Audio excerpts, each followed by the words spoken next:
The Torchlight Jumedi Ewo Nits 100.9. What's yet the Torchlight Jumedi Ewo Nits 100.9.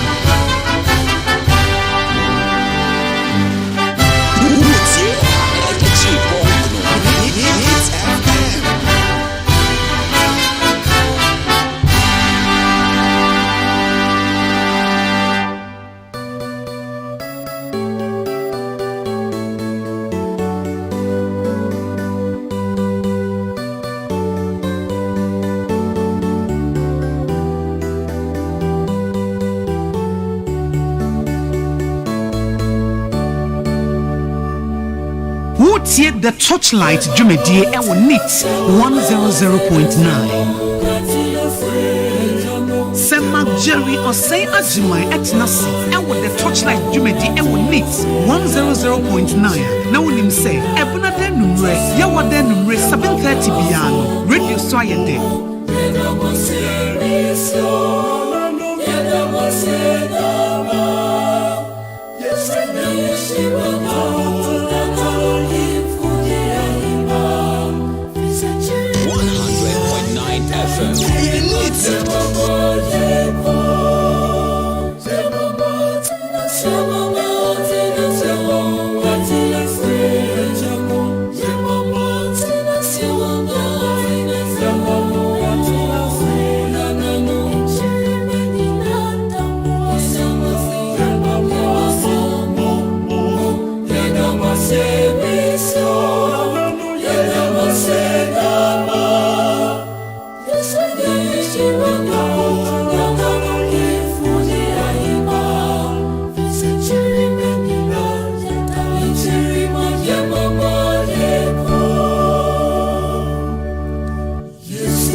Fata,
Samo Tambe no ha ejo for Tambe no na mi bi sa no fa nche me de say Ghana for Ghana ni Comoros bomo chance na sima and 9 tem Comoros ashe baako Ghana 0 men who meti akran so men who time ago ni ba yo man who time ago ni ba I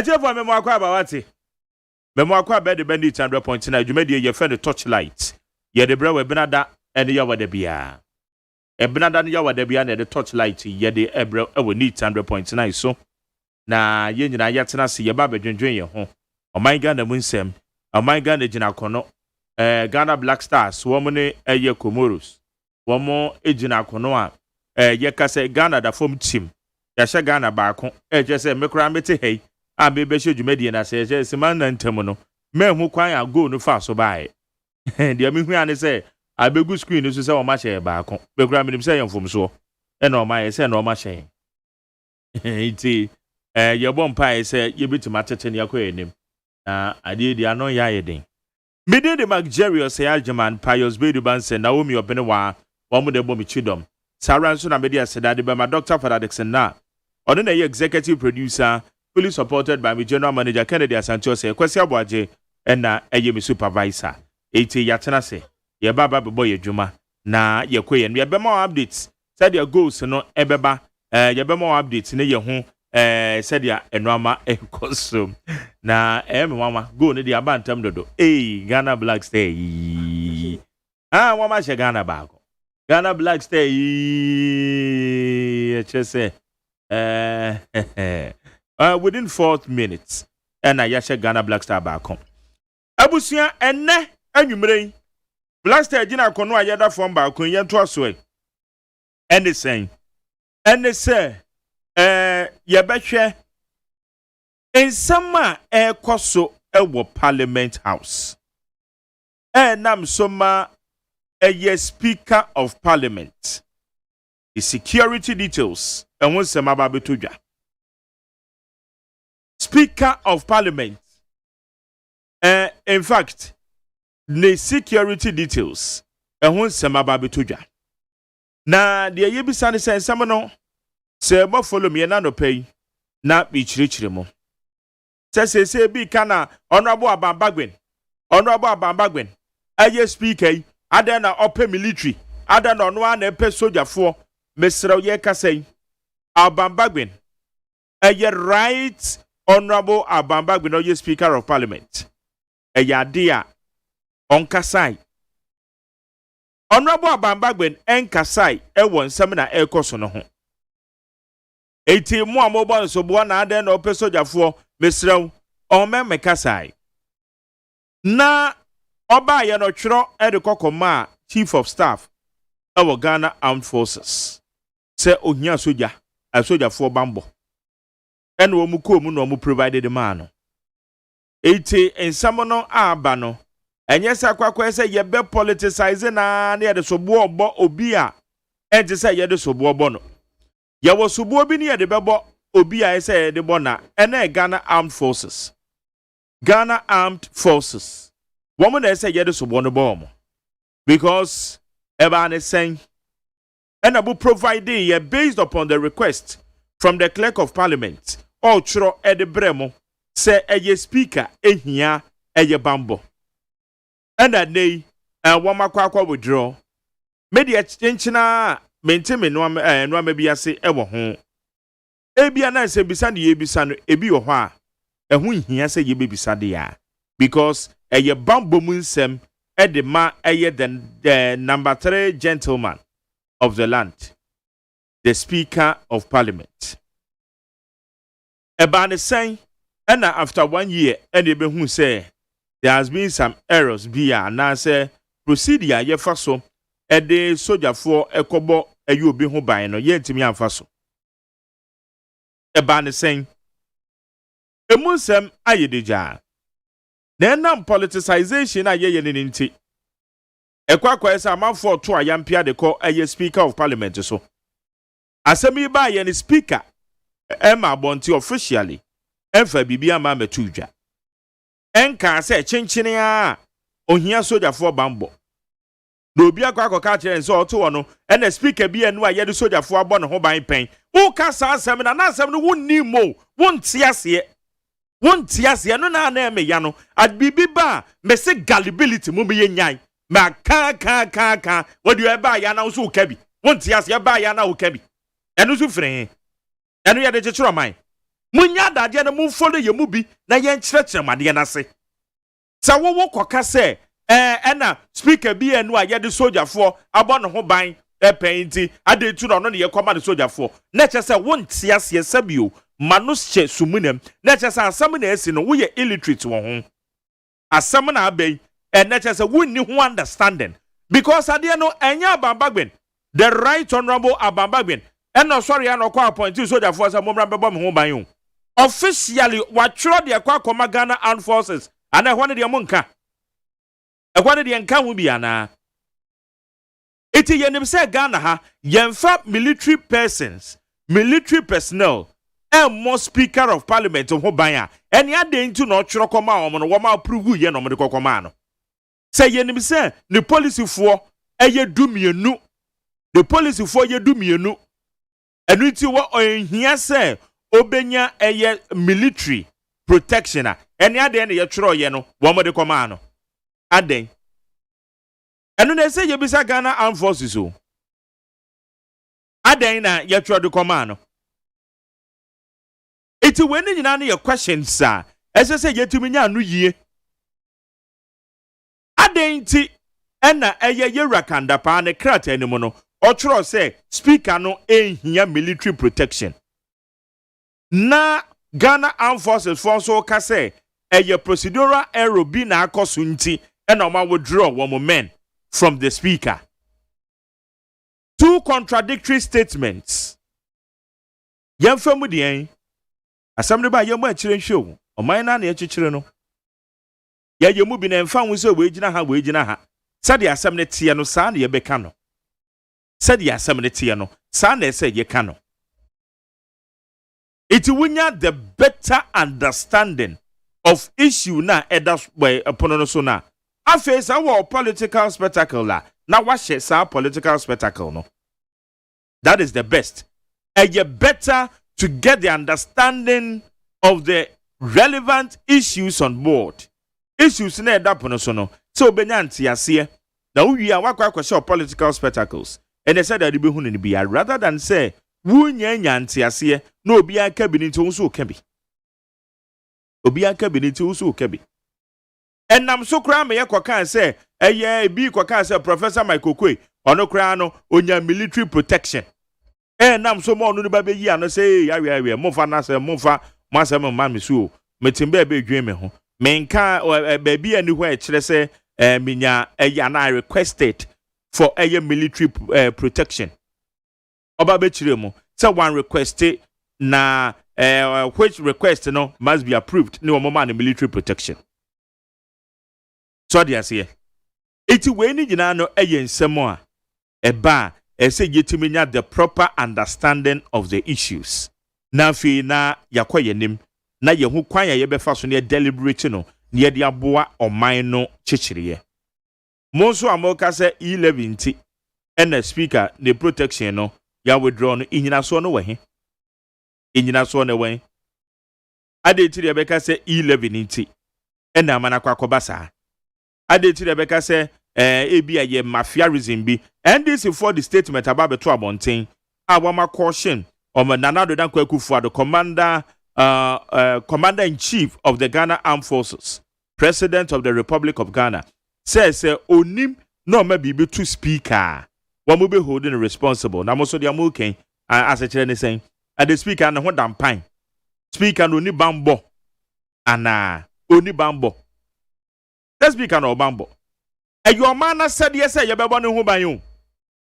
And ya dear Yadwin Chile, and your mandatory. And your share says Speaker of Parliament to be and the Babon who by. 80 enam soldier 49 na ye you are my free honinti. And the Rebecca say, the whole baba damn pine. There be a quacotono. And your nuntrana. Well, and Ninja so a summer. Ye bisa woka say ye 11 ti ya na ma bisa say me ma onka ne san ko wo ho ye friend say nyina so eti abeka say ye 11 nti na ye say ye 11 na wo so kasa o ho me mo kakra wo ono ni speaker na dey na obeye oni voting right okay ana ebi obe sorry say dey da no sorry ye no ebi ana obe sorry onti na dwamu ana well di nyina no so ye nsema Amanfoka na speaker nso right honorable Albambagben 11 sense baye no me one of his statements a o make ya kamen ko anwanka na nankeye so okoka say 11 di onim say wo mo gitumu a e be ma party na lusu because we are speaker of parliament we are parliament wo dwam tenani eti abroad na no ko boss say 11 no say wo mo gitumu a ebema party no MPP party belu so no ekwa no obema amanfo read the meanings of which some meanings no so no ebetimi abo omo discussions on beye eti no ehwa no speaker anka ne saa na nanka ye de eti bia na one of the things ebenam so ma enipa bia ka say bia ye fed saying 11 no akoka edit anu nti na ban no so oni say yam withdraw some of the security details no especially the military and ebon ho ban when you na conjectures ye kasa conjectures a eje say ya adwen kire adwen toatoa and amanfo eje the reality so no Ghana Armed Forces for the bitima kire mu ye na wo mo na ke nya o ma na ebisa o say na mo Ghana Armed Forces for omuchiro krata ne bre mo a o ka so ohia military for 9 no ana mo de call ye mo efa he krata ne koduru he why na approve ye why na G2 mu say ye fa soldier for 9 enkonkobo right honorable Alban SK Bagben the speaker of parliament ye kobo no ho bai hwanya me ya analysis no Ghana for obobo no de make us a Ghana da form back. Sima 9 term no mo share Ghana. Inti Ghana da form back. Enya mama sa akrobeto ka say on the odidi answer. Inti ewo ho inti eno ne update ewo ho. So about 17 minutes. So ho iti when nyina some of the issues are yehwe eye enanwumre e we need 100.9 na bibisa wo iti Ghana economy nso enwama ekosen Bloomberg for researcher and answer one ratings, one usual ratings, and ya one ye. One the about to just say Ghana, they say ye call negative B. And Canena ye the B plus. They say economy co form. Finance Minister Babeka say economy a resilient, a so 80 and your Bloomberg for ratings. And then can Bloomberg for you so one of the better one I call ye maya. Ye use to add the references so. Ye the tauti ho. So we shall fit for a report aba. Na Ghana economy no one rate ye. But the new finance ministers were denying say economy no in collapse say. A economy a ejina na so. Iti ye bisa yanomni yete Ghana ha. Iti economy no sen ene edit ma. And then you bring torchlight jumedie so. Ye bedi nkomo. Na yaje ho adwenkyere. Na ne mabedafo a womo ewo fia ha me ne womo eba bedi nkomo ena nwumre na no wusu apia nana owusu apia a security analyst na oye retired police officer na emum oye politician na obelong to NPP iti na no wusu apia ebebe fia ha Emmanuel Adote Alote oye aspirant enyaso tuom NDC 2020 elections parliamentary aspirant na oye member of the NDC womo national communication team Emmanuel Adote Alote no sai banker iti sikasamonto to ye wo menemo no ye bedi hu komo no obetimi a kire na dwenye iti eno we ni abedwafo amene on ba bedi dwuma wadwen kire no said ye yenim interactive show what the befa 050 372 1744 050 372 1744 ekwana ado wadwen kire nyina abefa na yakenken bibia na de ama bidin Ede Jerry OSEI AGYEMAN adwumadie no ye friend Torchlight ewo neat 100.9 na ye bo bibia kwa aba ye de eye adwumadie no eba behyehyɛ so Emmanuel tenaze na memo akwa aba na oti sen ayo mama o sami fra wo se am ya die over enkrofo Blackstar asemi we kra o wo ma search say wo mama me kra no eyade aka wo ma hye wan kra aka me cancel program no within 4 minutes na na Blackstar na asha aka o cancel the program na ye nyina ye tena na ya hwe afie me konkɔhwa me hu de yo me fa me headphone na hye maso a pa yo dure mu a say eh wo ma hye nam so there bi sisi anom hye so say oh hwa wo ma hye within 4 minutes Mageri 4th minute na wo ma me ya hye one my basa I just say I'm highly disappointed. Highly disappointed. Komoro so say one. How much say one? A day. In the 4th minute. There is go no crown em say you almost say twa bi na be hwe kwan e fa so ba. Because me one. Enti Yegusu e bompa because ade kwan ye say ye bebo wi na ke nyamo goals wa ha. Na ye hwe say betim dia ye bibia. Na ade see how much once how etiefo ye team ya na there be wo ima team na just am team ni de en sheda nye the way I peno I know say team ni de team no structure ni afesu performance wise no en sheda nye to say what would have loved to have as a Blackstar minimum but you at least you were quite appreciable resource our team for all the departments urban defense players have me about kakra midfield the same thing after so called striking so the same thing me I think say your problem in your coach coach is the problem because as a manager you will not always have the best resources until you have to deploy those resources to generate effectiveness and efficiency and have to to give us the right results. I blame the coach. your stand I so difficult. Any Morocco say no, we could have maintained a draw game. Yeah. Any friend is saying against Gabon, we could have won the game. Won the game. But no, or 88 minutes. Bobola. What bro? Bobo no, be about 90 minutes. I don't understand. I say your resources no. Omu ni sa hondi between about 90 minutes no. Around 70th minute no. No say and you bring in the fresh limbs to do something for us.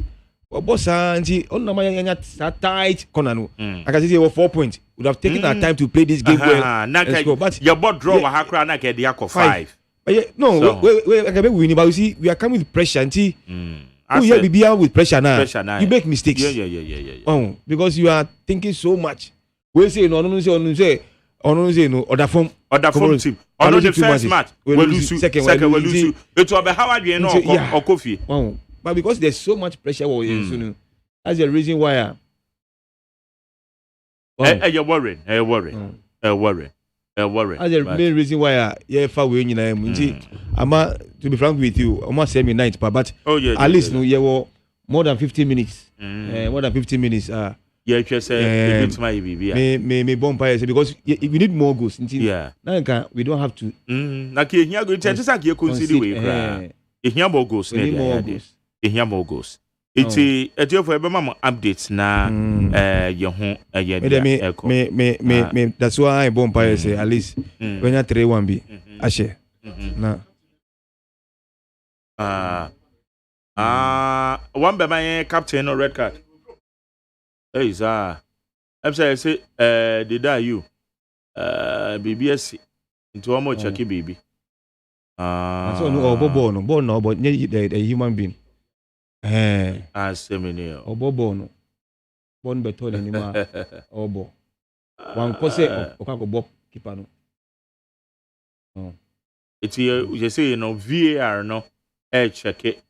Hey, check it for red card. Hey. As you for HSA, I didn't idea. It's VR no check it for red card. Referee bed no. We they send your red card. I send the 9 and then sapen. Oh, referee didn't. Oh, the day you are red card. The day you were red card. Red card. 24th minutes. The day you are red card. Yes, some more. Black Star. Your program. Your program. Chasena, your program na de na afi kra de abembu na aye den dodo. Ya concede 4th minute. Go. Na afi that you. Hey, I can't believe this. Did you had a red card? My Jerry. Charlie, a serious situation there. Oh God. At your farm, we can torchlight. I just said, no, you're disappointed because Black Staff were disappointing a big time. Black Staff were disappointing a big time. No, we ain't record. Or ball. Or call for the ball. Ball ni burning into a pushy ball. No. Oh, pushes our striker. No, keep on needing you eba sa area. I don't see say. No. I don't think say a red card. No. It's not fair. It's not fair. It's who red card is any fair. No, fair. Or pushy ball no. Keep on cheap ball no. And a ball no toe where him. Into football the ball every keep on same you play it. Into no so cause push ball no. And I keep on dive into that direction. So one bubu ya. Into who you never share. Me na any ball no. So you can't tell me say a red card. If you will say fire against me, fine. But I don't even think say a yellow card. No. Because ball no there anymore. I can't leave the ball.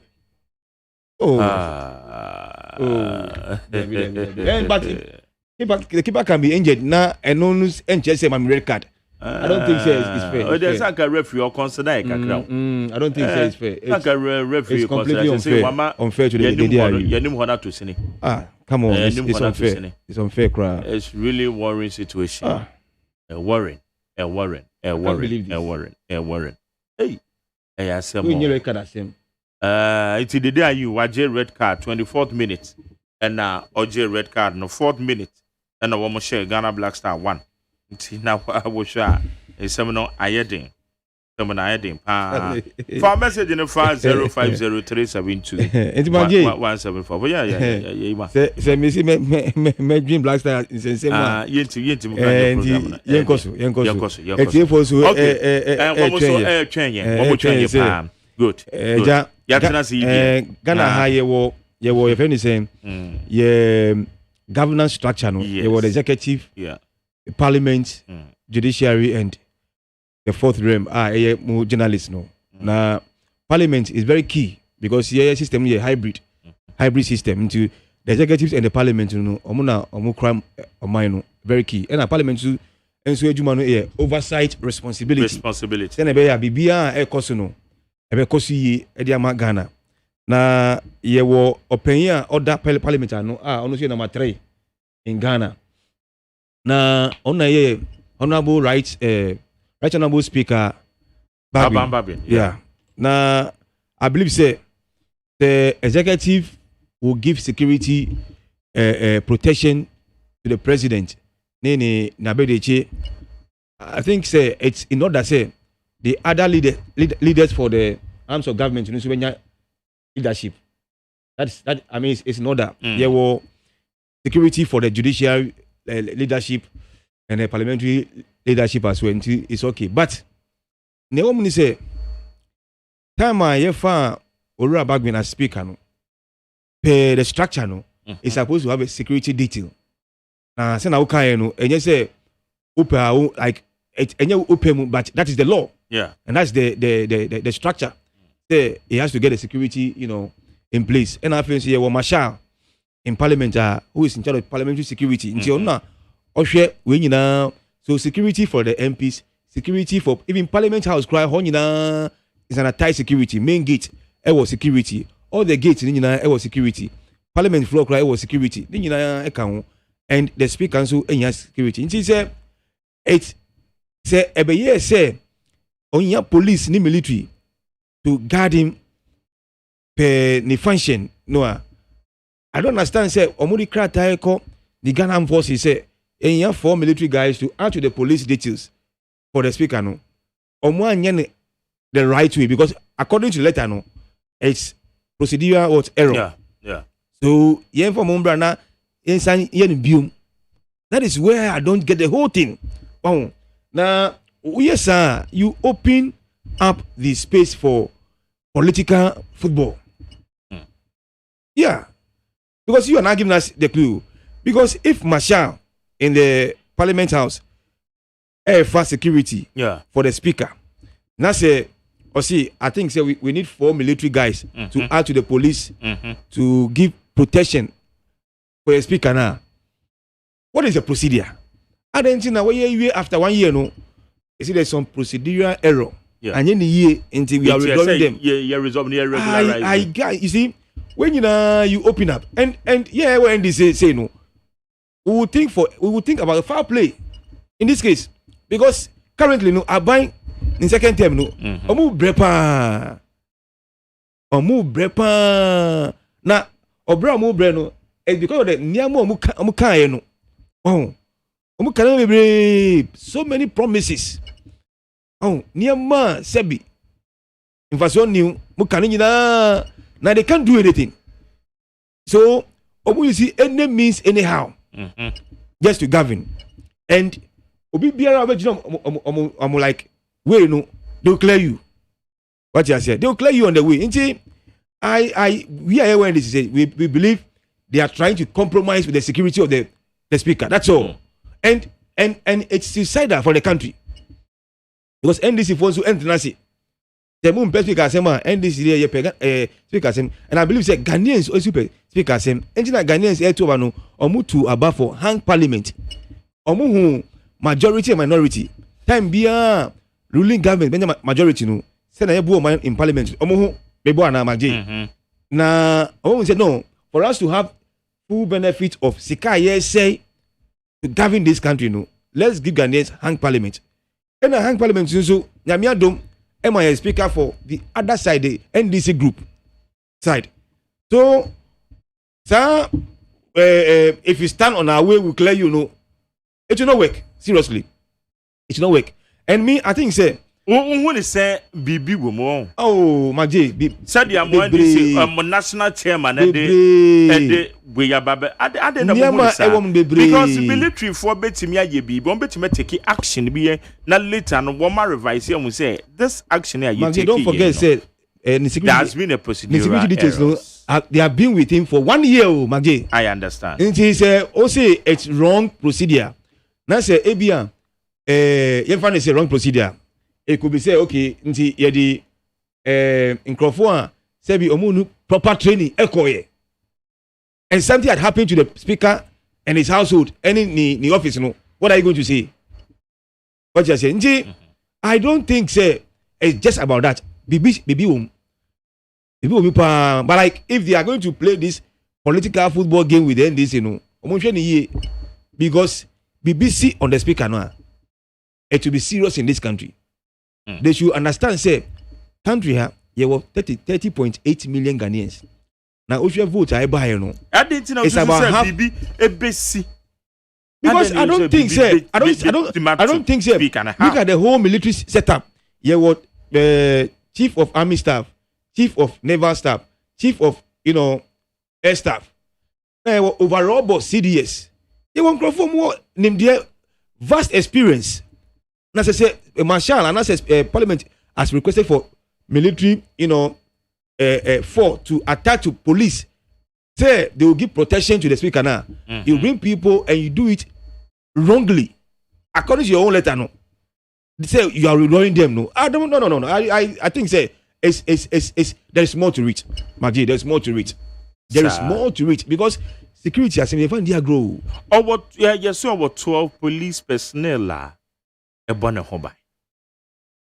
No, I'm going according to the letter. And almost say procedure no wrong. So they are done and they will bring back. What do you mean? Is they will regularize. Yes, bringing back. So it's not about regularization. No, it's a bit my part. Say okay, fine. You regularize maybe. No. Per letter no. Almost say procedure. So ABA, I say, for instance, me funny say they should have been 4 from the armed forces, and I said 2 from the armed forces. I mean, the army and 2 from navy. Maybe I'm for foreign free the army. See, we are going back to make sure say we'll get people from all the corners. So Saletano, you see again, he said we are now discussing the content of the letter. It's ambiguous. Wow. I mean, I feel say, see procedure is wrong. You are going to rectify the procedure, so you bring it back. What you say? So, and from day one, only me say. Speaker is supposed to get only police. Adentina, for military. Can't to police. No. Yeah, based upon the request from the clerk of Parliament. No, so obey your request. That's the structure. No, it's not supposed to be so. Mark J, you go by what the person is saying. Yeah, it's a legitimate question. Yeah, if I say, but you must say no. Ebia, Mark J, pay Bibia, say what you must say no. You don't need to have secretary of office, but office say me hosting this program and secretary of office. Into what trust him secretary no. Into GM say okay. It's say Mark J is an intimidate man. Now after 1 year no, I will record the secretary. Be pay Renu Mark J secretary and that's the structure pay your HR. So they have to go about it. Office say allow pen then you can sacrifice part of your salary to go and live for your personal secretary. Asa, but company no end before secretary informal. Until sometime if it's not part of the security details, why did you add the 4 to the 12 of the police? You should have gone to say, oh no, sir, now they need a police. No funny police. The police and it's up to the person. What you say, but you have waited only for now. After 1 year, instead I'm withdrawing because of procedural error, mistake. So you want to go back and regularize. No, Maggie. Now, I mean, and this is for the can say, the speaker, right honorable. If they bring you anybody, new people, don't accept. But don't accept. No, I'm saying, and yes, I will have no do my bow. Don't accept. You won't now propose in the yes. So you should be involved. You should be involved. So one more day, don't just accept anything. The speaker will be involved. Yes, you be involved. As far as I know, people, I want to say. They will not compromise on your life. They will say, we have say, again, want to mean your politics in Ghana unsteady political history of this country. And I feel so yafa a friend is saying military room bebre. All this is important in our political discourse. We share party to say no MPP party no. We share political issue. It's clear. It is indeed me. Yeah, what NDC say? I do a speaker because umpe NDC ni obey Juma Magana, and he has been fair throughout. I mean, through the 1 year, no, he has been very fair and objective. But your NDC ni, and with this political history, I don't think say we will allow for anything at all. And he should get involved. On count na select new for na. Okay. It should not be like, oh, okay. Yeah, no. Because they always want to have their way. You see, Martinasi pa menye MPP ni, but me who for the governance all the 8 years clearly, because time I'll take over number one university. So I have the proper view of the governance. Time Ora Rollins was number secondary school, but no say no, it's both secondary school enemy basic into ABA. My like the way I make me who Niamano, you can't compare the two, but make me who Ora Rollins dear, ese who Ora Kufo dear, ese who Ora Mills ni mama dear pa. Wow, this particular government dear. Oh, come on. The current leader here no, Maggie. The attribute of divisiveness, too much. Machoism, too much. How? Sectional governance, too much. President, no, a group way into when happen to No, I'm telling you. Instant saying I'll give you an example. Time Muko conference, Kumasi say no. Yeah. Nikasa concerning budget a pass Parliament. Kenny Kasa, when we say time read the budget, you raise about 5 to 6 of the budget. And they consider to do 5, but Baku and as I said one, the 11, or more one can want him. But with all this, you do the area of approving the appropriation, NDC, NMB, Ekambum, and they approve it nicely. There was no there was debate, fine, but there was no voting. There was no for and against.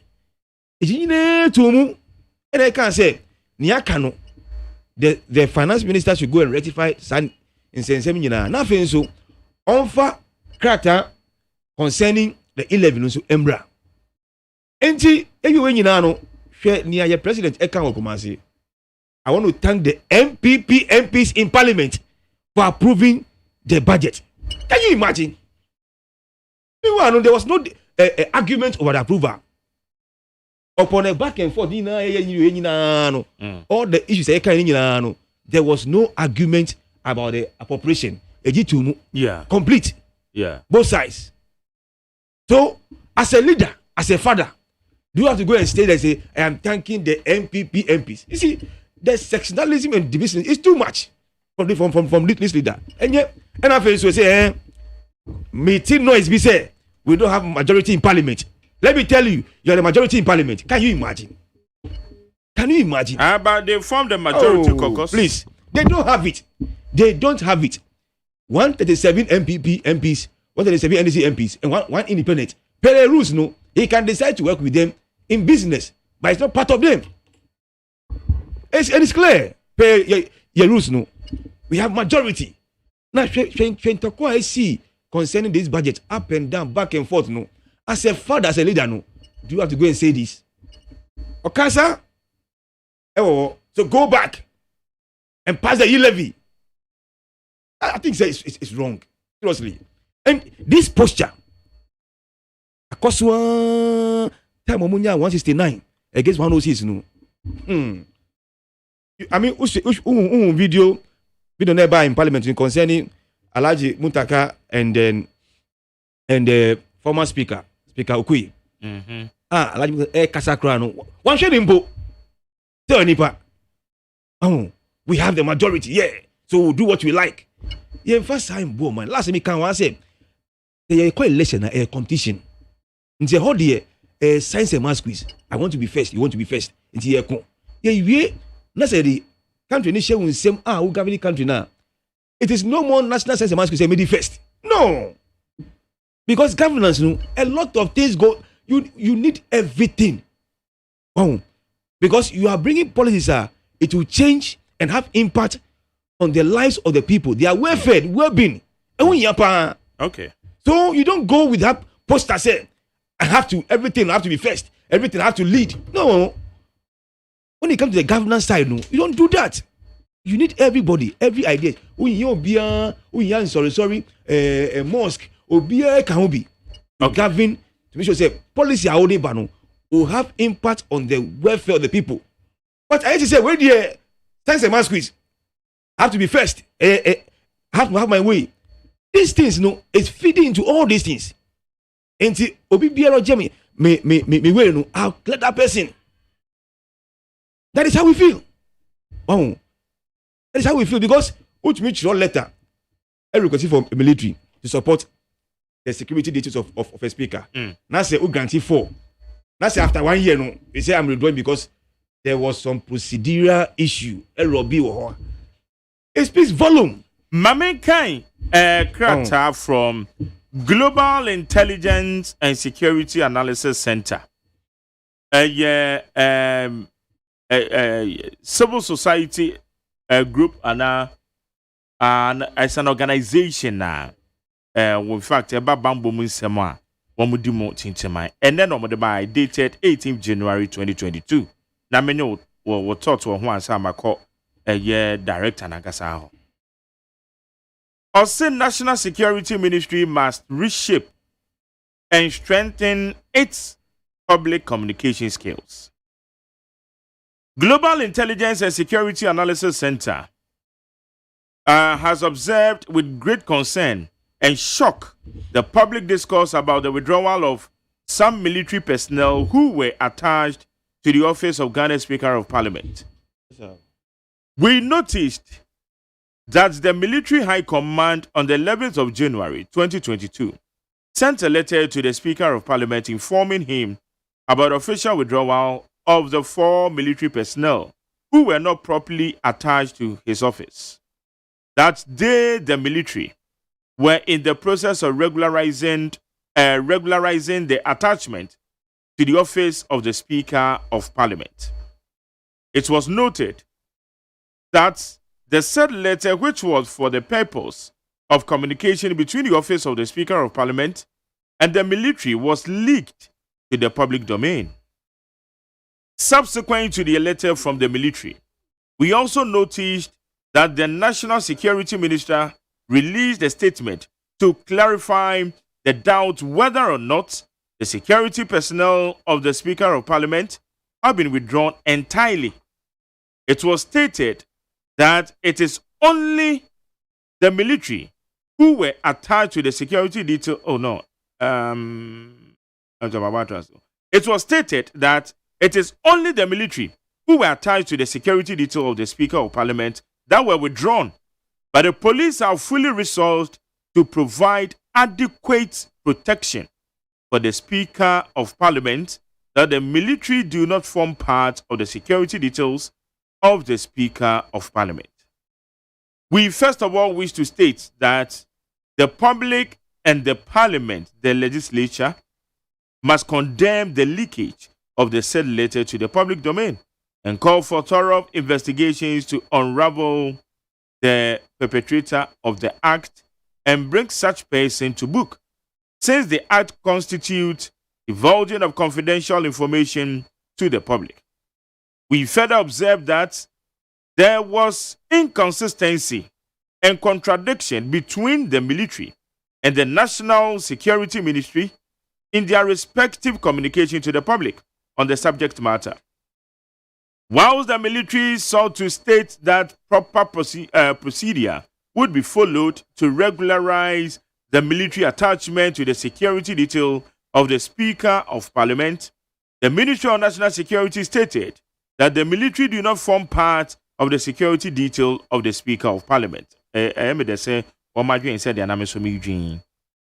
We are of the opinion that statement made by the national security of the effect that the military do not form part of the security details of the Speaker of Parliament was in contradiction to that of the military, and we find it so wrong and an obvious failure to apply intelligence and security communication skills on the part of the Public Relations Directorate of the National Security Ministry. It is worth nothing, though, that the military do not form part of the security details of the Speaker of Parliament as per the Constitution of Ghana. We believe that the existing convention that the military personnel are made to provide protection for some VVIPs when the exigencies of time demands must not be abused, since the Constitution clearly defines the duties of military. Further, we are by this release calling on the Ministry of National Security's Public Directorate to reshape its public relations and communication skills as far as security and intelligence communication skills is concerned.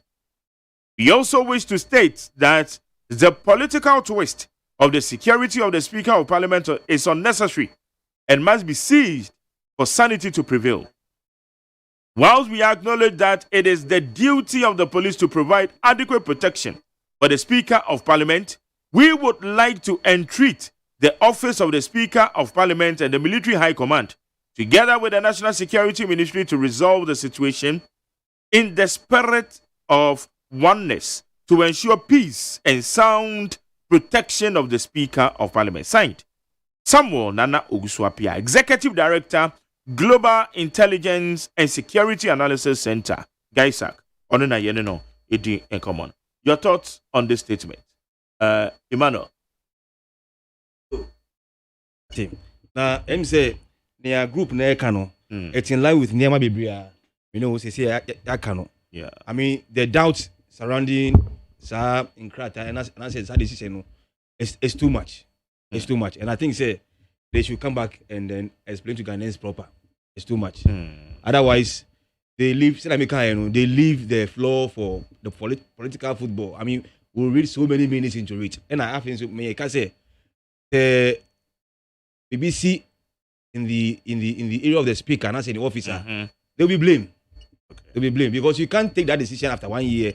We can say the procedural error. No. I don't think so. So I'm also on the same line. Okay. The right thing should be done. All right. Mamenko Executive Director de Ma Gaisak Global Intelligence and Security Analysis Center. Samuel Nana Owusu Apia. Nana Uzu. Jerry. Memo akwa ba net saying. Nyame adom so me hoye. Yeah, the Jankopans. Panso. I think come betu here. First appearance in first appearance in one bit. All right, great. Na o statement wo di abeto abonte wo ne organization abeto abonte. Adenti na hu hia se obi eliki bibia benti yempe na chakwan. Yo medasi na me cheti fo nyina so me gidi se na Ghana for hebo. Na before me koso no me de Ghana soccer me lose interest 1999. Oi, is that it? Ntinyenne. Asa. Nti no obi obusam so na ye bobo how dey an hwe TV na da bia. Wife obusam no maka chense. Ntina na me lose interest.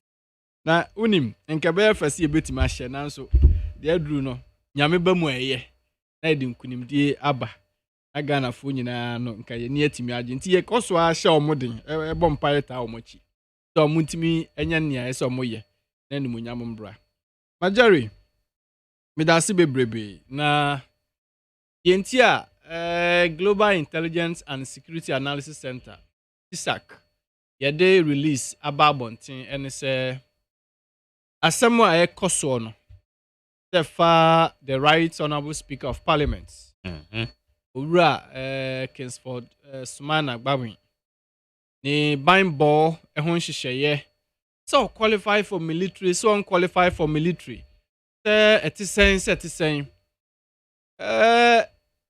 it is very very keen say yenyina as Ghanaians ye be hwe say yen create opportunity Emma enipa binom engyina bibi so emmo obinum kwadu unnecessarily.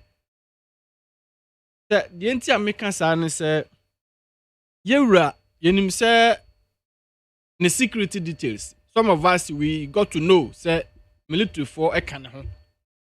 Na a lot of thinking we're going through, but it is a convention. We never sought to question deeply as to why that was going on. Again, the entire American say omon hwehwe nipa ko a oliki sakrata no say for what purpose was the letter sent to the speaker's office? Like we stated, no, it is for the purposes of communication between the office of the Speaker of Parliament and that of the military.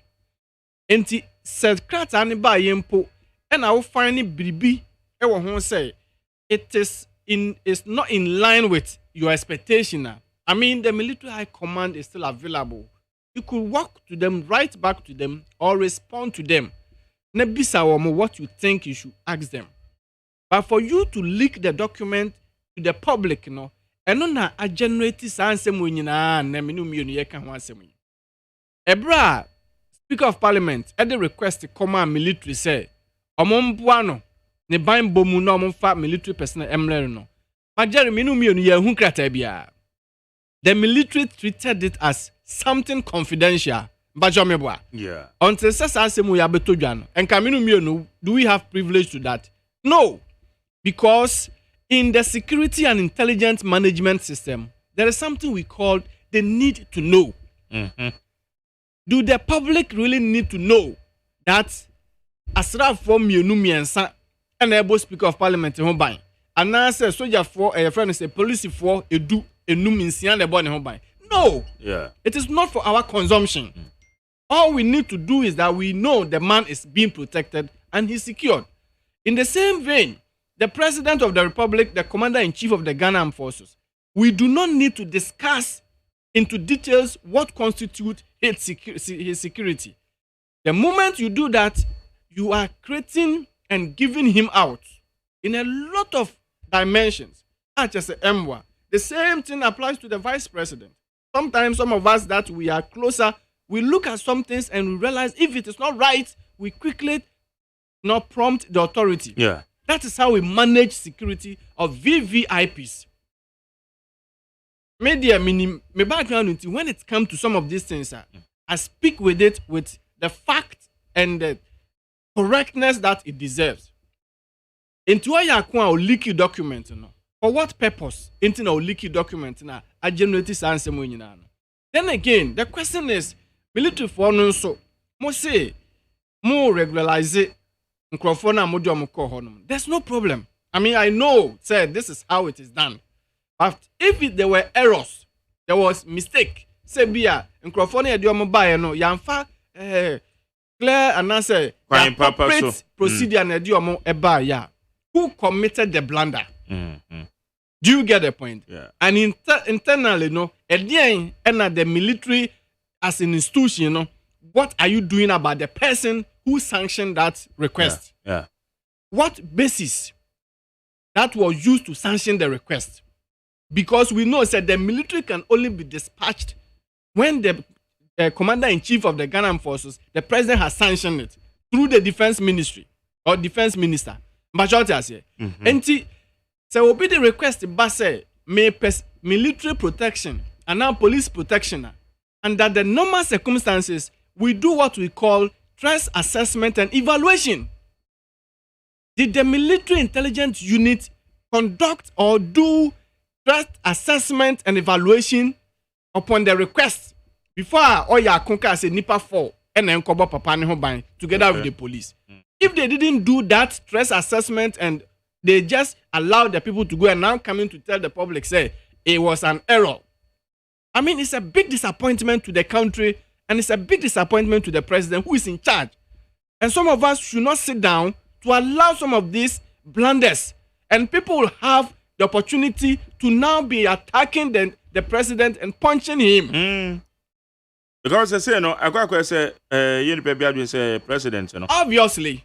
And Crawford Junisa, But somebody somewhere has been very, very much unprofessional in his communication, and it has created this impression very negative about the president. And we need to come in. And this a moment thing say you wanted to regularize and make sure then again, we find it very wrong the communication released by the Ministry of National Security. Why must you come and now say now the military gave the letter, the document is leaked. Okay, people are now complaining. And Crawford complaining. Majority I say, ye leaky document na man for be complaining say, adentina say. Enti e honom na man national security here say ne almost ba be ma clarification. Na aden mami bisa wo de wo name the fa bambo. Aden na free defense because na say nke military asem. Say a military asem say nke free defense. But one say the national security no comprises the military, the police, and yes, that is the National Security Secretariat, you know. And all the top service chiefs, they form the National Security Council. Okay. President and a chairman. Majority I say. Okay. And the BBC, you know, they also have a stake in it. And the same pokra no mobile can be afa ho. Mumma akwanya emeda ho. Emma obi emfa president no punching bag. Meme problem no. Say omo communicate no mo de bae no. Omo ma ekwan ebeda ho ama enei amanfo any opportunity to left right center punch president no. Entine honso they failed in applying what we know as intelligence and security communication modus. Sasane man nyina no nya adwuma dia. Ene na mesrenka omampani say ene ma bi wo hon ma enfrase ene working out ye. Sanse yen timint na honom na ebre bia no enkrofo bi be committee blunder, then some of us will have to come up and defend. Because what you na hu a utim say this is error bianca and say it's avoidable errors and say nkeba. Majority I say and this military forces they are regularizing and attach people to him whether they will do it or they will not do it in their own balance and in their own security and their own confines, you know. That is the modus they are using to communicate to the public. Yeah. Majority I say. But don't come and say they are not part and they do not form part of it and he doesn't deserve or whatever. At the end of the day, Papa no, so deserve, so undeserve. Jerry, you can say, we have a convention in this country. And the convention is that a police force there so protect all the VVIPs. But when the exigency of the time demands, te bibi ko base esese edi military for ekoka ho a yemfa wo monko ye de wo monko endisi ye de wo monko na so wo monko ye omadwuma ni wi a na yesan so de wo aba barracks na omaba betena se aye wo constitutional mandated duties enti se omonim se sa niam ni nyina na omaye na omaye ni yi a I will not have the issue say meka se bia obi say ana blame aban no kasetia president kase say enti ebraso say ye be man krofo hunu say ye de adwuma hye mo nsa say mo sum aban no sum oman Ghana no mo ma mani na hoda mo nya what is right na mo man for opportunity kasa anyhow engu president no hu fin to the stand say obi betima gina simpie so aka say se biribi to speaker of parliament ye be blame parliament. You be blame president. Yeah. And this is for the statement. Yes, Makai. Manjeri. Nipa nso de bibia timisi. Bi nso amanu hye sumina so. Na nipa bonfo bi so kura mpo no within their own circles. Majority as here. Within their own circles so. Na nipa bonfo bi nso so abonitirimu po say ono so bedi boni bi atia papa yi. Na koba ne saa na hye se wa makwanya ma obi timi gina ba bi de nsa point kasa se e kan. Enti mesra wonum say yen nyina yema yanin na ho na yema yen kasa ho ye public relation discourse especially institutions like national security no say bibi babontin a yentena se ne ehunu say how is it going to create what impression and what opportunity na de be man for am attack yen but just here de be to abontin keka no de no kurani edubra bi ana we have to struggle to come and defend. Majority I don't really like Almost so said I will count the leak of the letter. Almost so about to be man the number of year security details said the ma speaker. And also you're right. It's obviously wrong. I mean, let's call the wrong the wrong. Majority I say. Yeah. Then you him say police for a speaker of parliament in Hoban. Temunim say nipa bon Hoban here 12 for a dozen. Dada no and among ben and motu afa ho. Yeah. Majority I say. Because then you to mind you complaining police public ratio. And this is speaker of parliament in Kwan per se police for best 12 in a bon Hoban. Net dozen. The parliament as legislature, no, you have duty to make sure, say, the right thing is done. Let me tell you, in protecting VVIP, Majari, it is not about the numerical strength of the people, It's about their intelligence level. Because there have been instances, Asra for near police for a mampani for Biwanshia, Obi succeed in shooting them. Majority of the American, Obi succeed in eliminating the person. So it doesn't matter the number, but it matters the alertness, the preparedness, the consciousness of the people now who provide security, ama the VVIP, And on here, and this someone say nipa no threat, More threat assessment and evaluation now who say a class A threat, another class B threat, another class C threat. And this is the kind of security as you provide now. Then you go ahead and provide that. But with all of these things not done, no, na say better answer your best what say ya anye ni yie. Nti afa ni ekoye ni yie. Na afa obi say oh, ono kra na say money bi. Now these people supposed not to be part of it. Na mo man crofo any opportunity e de omo sa point on mampani so. Eno mu bi na yenye mu bi ye di ho yaw. Say there were so many ways. Manjari, if some metena me them na me release communication from the Ministry of National Security to come and talk to this releaser. I mean, you could have done it nicely. Okay.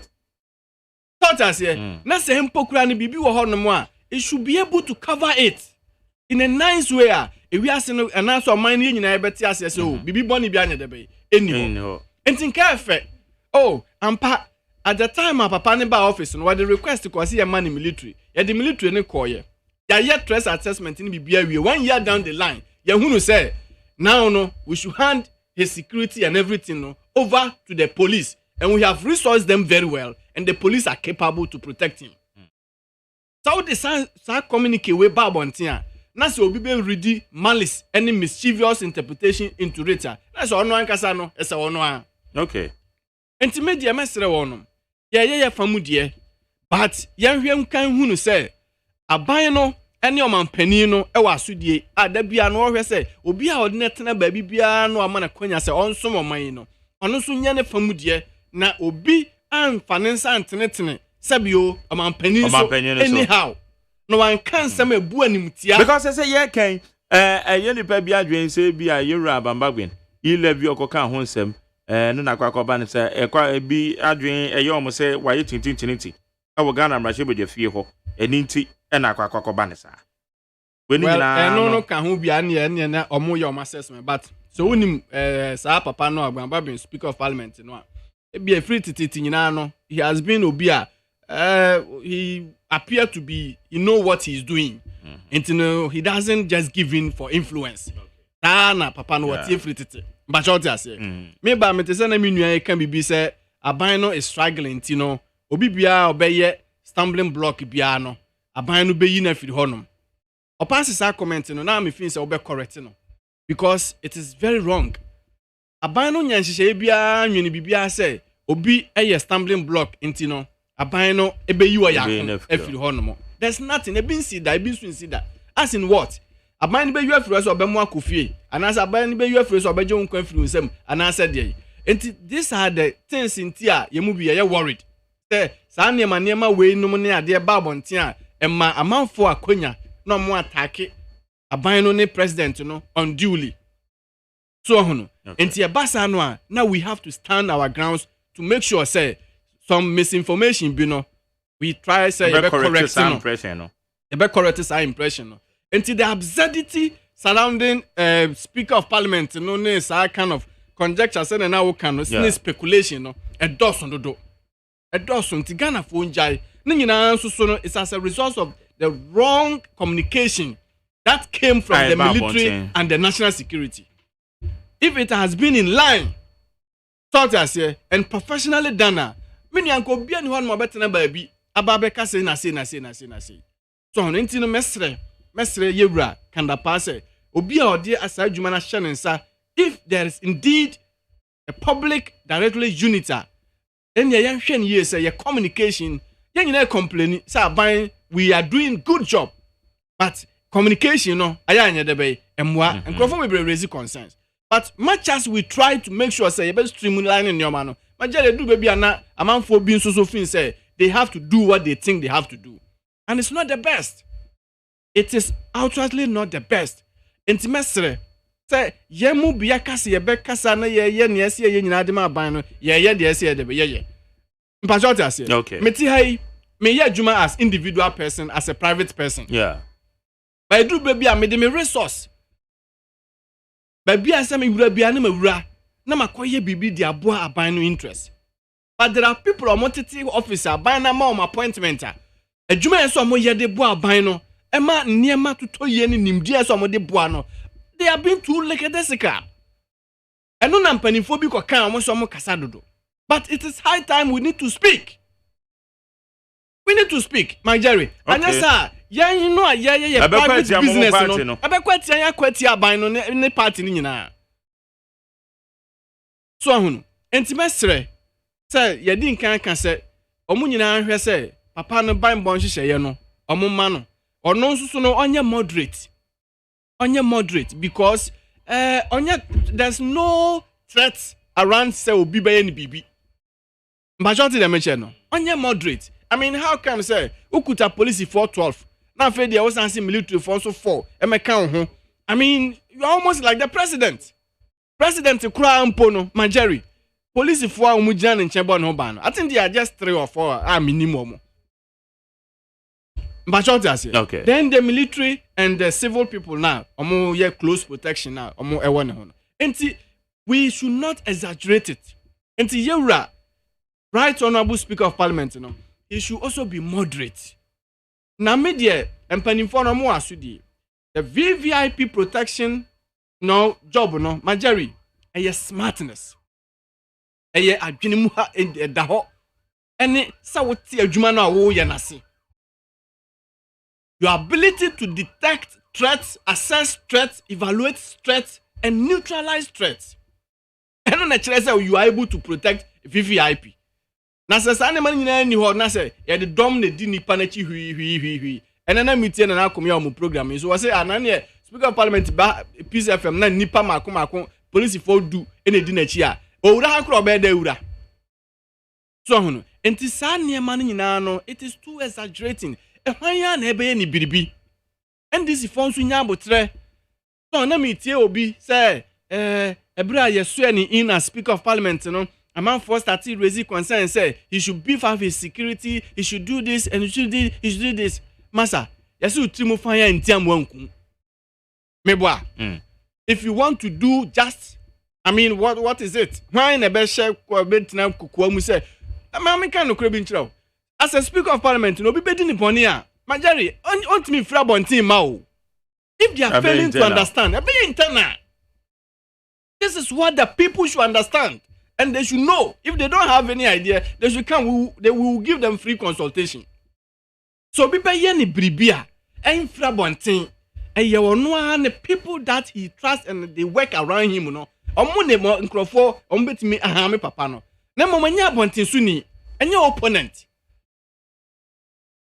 Enti omo hwe sa niema no, na omo njai se, omo kasa tu mfuturogu nkrofo ani se, aban no pese papa no, waye ni biribi, enti na ye yi soja fo afri no ho. In the first place, if not this blunder ya, nkrofo akosi ya, enti na se soja fo nebo Speaker of Parliament ho ban. Enti what makes him to qualify for military? Because Yakoto Abanu there was hey intino where NDC Speaker of Parliament into Bibe Kuno Bibe Bonitu. We are just veering into speculative, unnecessary absurdity, and as a country, as if we do not know what we want. Okay. Abrofono and as other advanced countries, they will laugh at us. I know where I've been to, and people come, VVIPs come, and you find just two experts and 2 smart security people around them. We don't come with a lot of this showing of power and all that kind of things. You per se, a man for who you say, you toss number 2, number 3, and I mean that is too much. And to papa no onye moderate. Me te sana me nu can say obana say military for no krampo de new people be ko hono ma onje wo mo. This is what I know in choosing personnel for VVIP protection. Involved. Yes. There is always consultation. Even if IGP krampo de wo personal bodyguard brewa. Obebisa say me dey assume sin and person dey mount. Do you want to work with him? Can you work with him? And now if you have anybody in mind, fanipa ne bra. Yeah. Now you training no, ni emfa ne mount. That is how it works. Enti ebi nso o mahunu say ono an dey request o mun change akwa bi an kan ne team no ho in the military. Yeah. So that's here. And then they find it say it's becoming one too many. Enti no ne yen share how we can regularize it. That's my understanding. Ebi now it's becoming the request that yeah, it can be. We ban na yen sisan, we ban na sisan, I mean it's becoming one too many. Enti ne yen fa in the nice we bi ne yen hwe. Okay. In other words, kra na bia ye be hwese ne wa kra mpo no selecting crofo na yen ko train o mo ne for mo mbrew. Majority ase. It's part of the procedure to regularize it, Like wait make ho bi. But me dey say in all of this, Jerry, ye ma communication, enye professional. Na ye apply the need to know concept under the security and intelligence management processes. If we do not apply those things, na bibia ide beto public, then we are allowing the public ye ma o makwenya no more to tumfu turagu nkrofo, especially the opposition, the NDC. So mo say that krata ne beto ya no mo start share ye no mo dey say no mo kan sem hey president ne nkrofo planning to do something to Speaker of Parliament. Ni nyina no e nkontompo sem. Speaker of Parliament is safe and nobody is after him for any purpose, for nothing. I mean, for what reason? Even in the unlikely events that Papa no could be built to know, I said this somewhere. NDC always strive on sympathy votes, so they will want to just capitalize on it and say, "Aha, see a can." And na bibia ba no. Nti sa ne ma we nyina no is just absurdity. Yenti adwene free ho na as a party that is in government, so yan hwe say enema ese ye de tutu ye ne ye de tutu ye. One man say ye de omo to the right position no na do ebraso obi ho na say nipa no I mean ye hu ne so mfa so obi ano a no kreti enema mayen to struggle to defend her. Master onko tenase nkrofo kura pe aba park no so no doso. Na yen hwe how we can make things work easily for us. Enye ba ku nintina mani abre no. There has been some consistent release from the ministry no. Ebabia no, it gives people opportunity to attack the government and to attack the president because ono na ye the commander in chief of the Ghana Armed Forces. Enti bribi bia bi ebe check akra bia no. Majari na ede enchiwasyo ababetum na amanfo ekasa etia president no. Eho na memi pain wo. So hunu. Na fe ye bisa na electoral commissioner chairperson kura no nkrofobi edinachi ebon ho ban. There is a convention. The NTS say we have the convention in this country. I subscribe to that convention. Say when the exigencies of the time demands, let them go. Let the military go. When they finish, call them back to barracks. Yenti krom hana ahimfu bi no mu fie military fo ko okobo mo ho ban. Majari hu bi. Ahimfu no bi issues ba na se hia se asoja fo. Ya do mo kokobo no ho ban. And what is so special? Say bia within the first 6 months now, speaker ne buy no request ya grant no.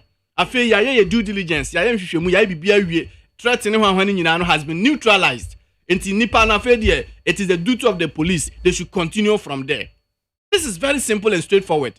Kula balu na ho nyina no nkesto betwa. Ye ma police na say ompe, chinchine a open military. Emra no so ma ho kwan sa.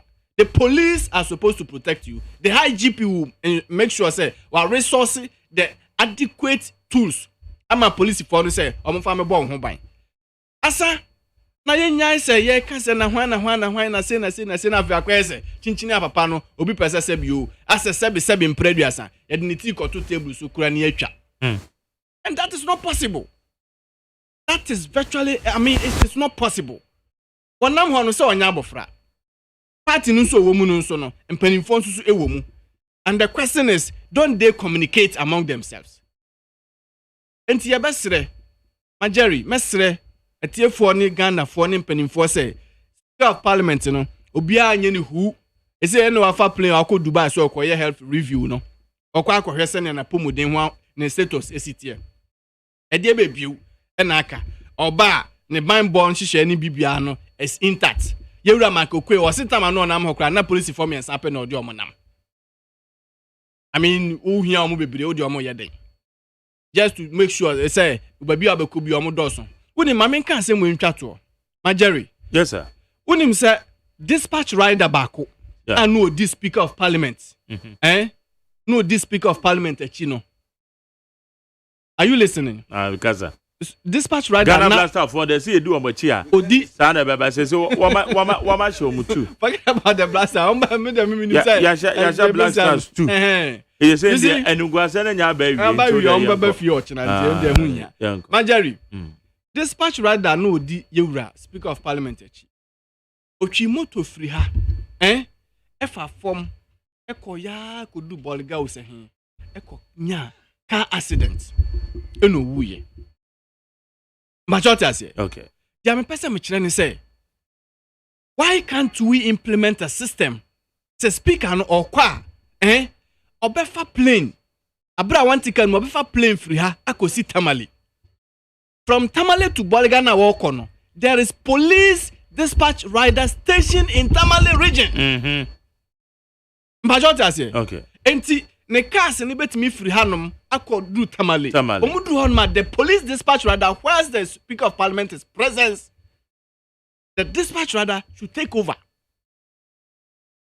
to avoid the risk and the danger involved in traveling day and night from here all the way to Bolga and even a children one because Speaker no want na car no munko obefa plane by empty cars na aircon no na dispatch rider ni di animu na hwion and okosia ne nkwanhia wu. As our mind, are we thinking or we are just talking? Na say no na e ka hazards no be kai sa kwanhia no. Yes. So hunu say ye adwene ni ayanhye ye dia ene speaker ne kɔ no ne ka mienu no se miensa no omomfa fom no omonko motor rider no de omu ko dru Tamale a the regional commander has to release a dispatch rider in Tamale to go to airport and meet the Speaker of Parliament and send him to wherever you want to go. Asa, if you are really saying she say when you know near Koswa, Jeja, near Mamu, Jeja, near Mamua, Manjeri, and here Speaker of Parliament to be Babano. On the Obeka say, or Cochrana or Pese Soja dispatch rider need anymore. And Yantutu ye nyoma ye as a country.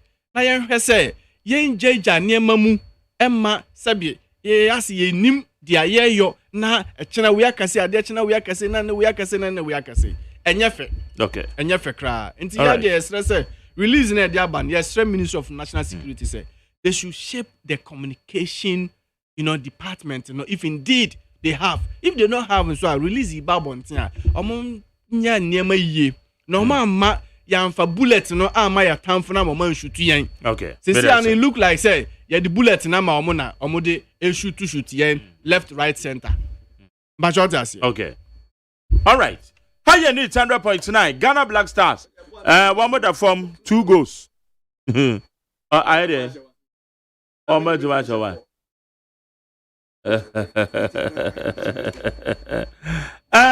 But Yima Brana with the Black Stars. Magari. Okay, yes, sir. Magari. What's I do one? My friend is in Para.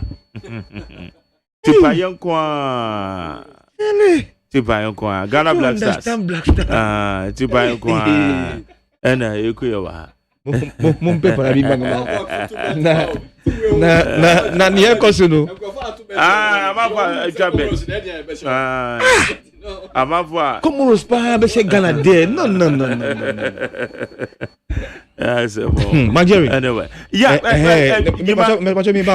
me brother e kan sem bi na I see.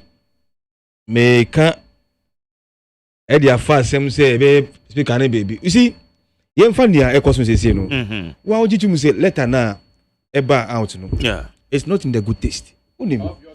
Yes, number one. And I feel so. Why would you say speaker no? This is the first time I speak at every different side in Parliament. No, correct. That alone also poses some security, threat. And how did you say? Niama enkoyi. And I feel so. Time my call Supreme Court. What would you say? Frank Davis, Krenya military. Edinechi, Esoni bag man. Me buana. Military, Edinechi, lawyer na lawyers no. Military man, a crime document. Yes, you see, if you can give military to a private person, you are employing as the president's lawyer on the case with military. Is that right? These are all the things that echo so. And I feel so. The military are for all your programs. Who call the faces here? They are still there at their place in cantonment. Oh, so with all this, now say, Speaker, I'm only for military because I've given you the instances. So we as security analysts, and you say Parliament, a hang Parliament, it has its security implications. Say Parliament, if I speak and I say one like it's not coming from the side of the executive, and also has its security implications. And now, you are military. The man, 4 military men to the police to support the man. We don't, and they accepted Eddie Mano for 1 year. Then they said there's procedural error, and they are going to what? Regularize. When you say Mekasa, I have not said anything wrong. You created the political football for me to play. What you say? I am just giving you analysis based on what is on the floor. And I have told you, say, in doing political discourse, your political history must not be thrown out. And also, when you are these are the things. A country, coup several times, or because of power or governance. So you don't leave all these things. And you can say, maybe can say, no, these are the things that Obi Biara or Dream Yekosono will think along. This is the first time I hang Parliament. This is the first time I speaker from the other side. So all these things will pose security threats. And I feel so. This is the first time you speaker no. You cool pa. This is the first time I hear passive bill or tax for tax bill no. So you cool pa. You crapo. And we are going to continue next week. Into all these things, we are near now. Who talk after so Kasa majority leader Ekaye concerning this issue. Which are a year.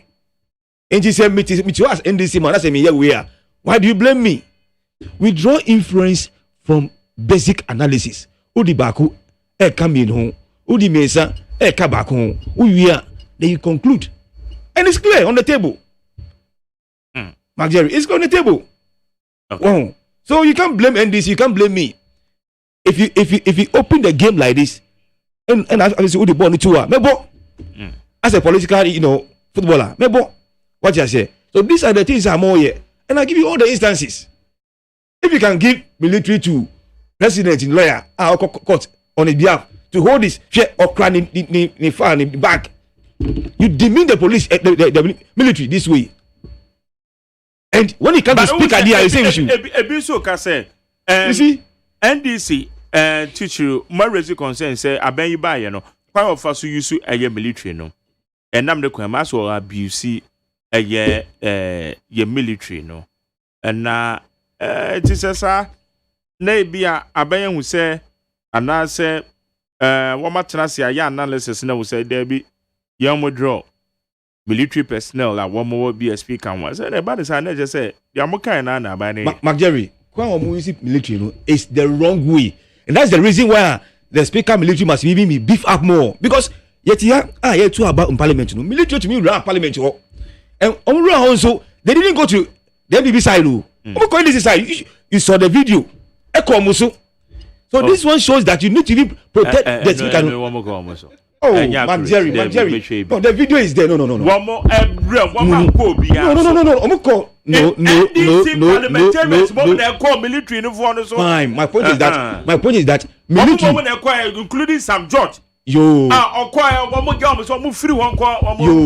the first time. Yeah. Well, in fact, me can say Parliament there, Marshal is in charge of it. We are police in Ukraine, also you under the Marshal. Yeah. But military to me real. I mean, what were they looking for? Okay. Look at the issue. It is a speaker every other side. Now say you need to before this. You see, it calls for more security. What implications? But you need to even beef up more. Wow. And this with all these we military no anybody at all who raise issues. Anybody at all who has be allowed to me analysis. No one said no. Send a question no. Enko ye. That is so. So say I can. You and how can say send na omoye no. They are opening rooms say people will attack the security leadership and the president. Okay. So why then do you blame me? Oh, bu omainu na fenso use resources ni ye. Send e be ya kasa. Yesu be de e be kasa ye. Okay. Asa wanye ni ye a e be kan wasem. E na fenso wa uye ni some way na say you feel say it's a threat to your life and I say ye nipa bia who talk about it. They can watch them. Oh, because you have to be in Buo Minisa in this way. You get my point? Up to now, you name the particular person or man command say police and military parliament. Up to now, you don't know. Only me say in security terms, no, security cannot just move into an area or move say somebody commands based on command. Oh, who commanded the name? You don't know with all these things. Wow. Now. Tama ye passing 11 say say na ye kun concerning speaker Akonwa and ye see wo people were protecting the chair, others also going for the chair. So see when you do all these things, that's it. You said you are taking the military. Me, I don't know. I think say if they have not even written a letter, they have even pick a phone say or move free phone because the letter I don't see the head and tail of the letter. Say procedural error. Procedure na nko yenti ye free one yasa. I mean no. So okay. My brother, anybody at all able to redeem meaning to all these things. Yembu money ye. Let's use our resources very well. Na engineer ye no. Emboye. Yes sir. Nana. Ya o kan nyina no. Ye nu a o ka se yo blame NDC ne say na say makacha wo say the release from both institutions gave an opportunity, and it has given opportunity a man for speculating. My concern is the fact that Mampeni is being drawn into this unnecessarily. So be a honma of things say Mampeni na ama yeyi sankrofono. Meanwhile Mampeni anymore here. A horn na me how can say pa ewo. Again, so may you be a comparison when you are doing kind of things about security. Otherwise, you know, and I who say at the time, His Excellency the President Mahama, Ninu Abema Ibrahim Mahama, businessman, or call work or Tamale, a soldier for Nam, left, right, center. Some Renami we Juma I Tamale, Timani to Mugani Gani. Na soldier for and a bonnet hobby. And you know, I cassette I question as to how and why we use your military no in an aware emrano sabio emma ho kwan nanso so edu brebi am say power ntino ye ma omo eyusu omo saa enti ye kan krofo a majeri omo yusu military anyhow a enka matimi nso ama reference na me kan yi say ebra na Mampeni dada te so no ye hu say na ni nuanom so military for na na omo ho de omo na me di akoniaba but ni nyina no we should condemn it because eno nya adwuma ese military for no eye enti say ye find way na yatimi address no ye na ya address no for the benefit of ye nyina as Ghanaians no a megidi ye say eye papa media meti hai minimi ye pa say NDC for there da bi ombo mpa ye say ombenya biribia somu a ombe kasa sa at the end of the day so enkwesi hwe kasa na ombe kasa because omadwuma no but you see duane man ho kwan na wo edori mu say yambie floodgate no man sensem bia ensese bebe ba na ametoto abonten a sabi mpredua sanka minua ba yi na communicate ye da hoyi say na ese ba in a security terminology and under the communication skills in an intelligent and security no ene ba ya anka minyi ni se minua ti ya nkobe kan sem se na working ebi kwa na he will speculate but at the end of the day no the communication will be clear say papa no by convention no police na say born ho ban ti no ombe born ho ban so hono nti mesere se yema yakoma nto yem na yenyina nyintum say no kre say we speaker of parliament from the opposition side nti no he may entertain some form of anxiety or fear natural eno de etisa majority as here okay nti me as an analyst from the intelligent point of view no me nkotena baabi emeka say ehun hia complete say yede soldier for ebema papa no but the American from my expert point of view no say my enso security kura bebre ni papa nachi okay na mum no se ebe training crofo a omoye expert no mote VVIP protection no dwumadie no asi ya I mean we can do that majority asi okay na eno no de pepeye ene nkoso ne asumdwie na edebe aba na nyina ye ho atoyen alright na mum no yenhwe se ebe jai president din bone Haruna Dusu honorable MP ko kase bibi ye speaker of parliament ombe hold president to accountable. President will never and has never thought of harming anybody, especially the speaker of parliament. For what? Okay. If they don't know, they are good friends. I'm aware the president and the speaker of parliament, they are very good friends. But like I said, no, honorable Abambabin, the Oyobia, Debiano, he want to prove, say, he will be on his feet, on his grounds. Okay. Until they all can work. So that's him. All right. Higher lead 100.9. Ghana Black Stars and then so 10 against 11. Did that you are red card? 10 against 11. No. Ghana Black Stars team akwate wamokano. Eti aye 2-2. Nti ye hwe enum so omde ba ko be kan. Na wamudi mienu kra san aka ho na yabo win. E say ye hia another goal. Ye hia another goal. Just say esi team protect say me no Ghana Black Stars. Na referee no who dey call so. Okay, the way. It's your bumper say you beat me a win because you win hana a jakeka no mesi ani a be a bit me aboy kakra. All right, yen twas when na yen share the economy. Finance minister say economy no ejina na nine so. Bloomberg report indicates say yakọ B-. Kire say enwama enhyeda enko yie emfa ma yesi kasem entotoye. Okay. Yeah, okay. I observe that the bina mesre mpani. Yeah. It should be a pijaba between some two additional authorities. Mefa kwenye so asre mpani for say as immediate as possible. The National Peace Council. Yes, the National Peace Council should quickly delve into it. And Penifoni Mienu will not like to engage in anything. But in terms of conflict studies, any management, what we know, no, Crophobia a bit mashisha here, a yusu, sa opportunity, no, to a creative scene, bino, omuno muhu ehu. Into your best. The best papa. I don't want to mention the names here on the platform. Say and on social media, Intimidity say penny4 as quickly as possible. No, my na ho na enkoye se we tuma na we tuma. Eye dania baako so sen baako. Se bi impreduasa. Baako so sen baako. Enti se ye kujeja ne sa no a. Se ye nam social media. Na nkrofo edi ko na amanfo so chro na amanfo start pass commentary wa chire so hono ebinom will incite ebinom against others. Na yitra anye yi a. Okay. Nya yem pɛ no ne yɛnsa.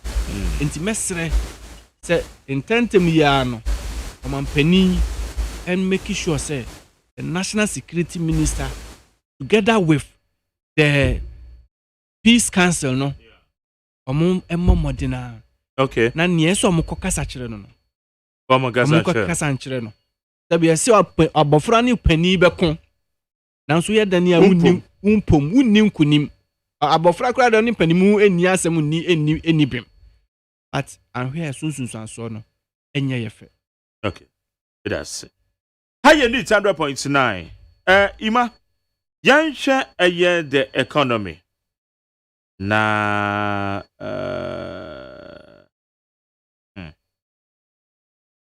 all right. Bloomberg reporter by Finance Minister response or the other. The economy is resilient. Even though there were challenges, but and yes, abembu aba and our collapse said they are young. It's all saying. Jerry, say me tia e pie me no e come from Kakara because Black Star another group because so me bomb pie say anya krabe 3-2 na you qualify. Okay. Me the I can't do without my Black Star. Black Star there. And we hear me pa. And yes, okay. And Black Star there. You don't cry again per ball. Because at least football there, your Black Star football there.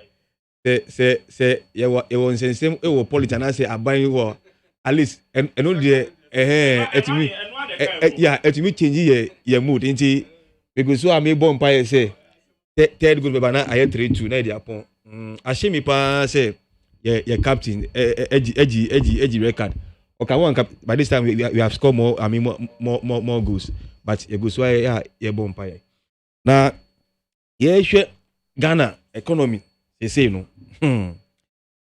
na I mean it's clear say niamanko yi the country is broke you can't be mpese be kanisa I mean the indicators are there. Finance and economics there. It's about figures. Now, the country is broke. Now, your major economic niyama yeshwe they be to assess a country no. Magje. Say the country is broke. Me you starting say ye can enye ne Fitch any Bloomberg kind of same thing now. I mean, it's just to support the enemy say the country is broke. Who shares na yet show your budget dey bia no. Your deficit no. Kwa na ekoso. 41 billion deficit. 37 billion deficit. Oh, dey bia and we have to borrow. That's the gap between your revenue and expenditure. And we have to borrow to meet this amount. And the ukoso sana dey bia you are borrowing 2020. You have to borrow to close the gap between revenue and expenditure. 2021, you have to borrow to close the gap between revenue and expenditure. 2022, the same thing. Nothing so. Revenue, your tax, your oil, your grants, so. It's not going and productive and I say capital expenditure. But then you know, consumption and recurrent expenditure. These are the things that. But young Bloomberg Air Cano say credit rating. Eba B minus, eba former. What it mean is say on the international capital market, you know. Yeah. Lona wako jino ni ya ubetu yano bekoso because of my risk assessment and I your friend default ratings, you know. Enti ebema risk na koso. Enti your charges and I say into say ebe charge you know ebe koso. At times, you can't even have access to any investor. To issue any investor to purchase the bond. When you never hire. Now, if government which budget actual for this year, and say it is 100.5 billion for revenue and 137 billion for expenditure. A gap of 37 billion. So you have to borrow. Now, international market, they say, baby, I say, you can't go there. And to what domestic borrowing. Domestic so Okay.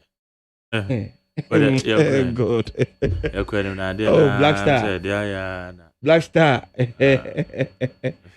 Now, domestic so you can have non-resident nkrofo muntia almost with me atoye local bond so be but ushet near kakra krampo bebre musika because they can they are seeing say your physical discipline no enko yie nti every investor will entertain fear nti ebanisa you have the right to leave the market and also enko yie. So if government is going to rely on solely resident investors amoye Ghanaians any businesses what it means is there will be huge pressure on our local banks and I feel so seka anka industries hano they will not get it and in the crowding out the first member and this is the reason why I feel say AGI tebi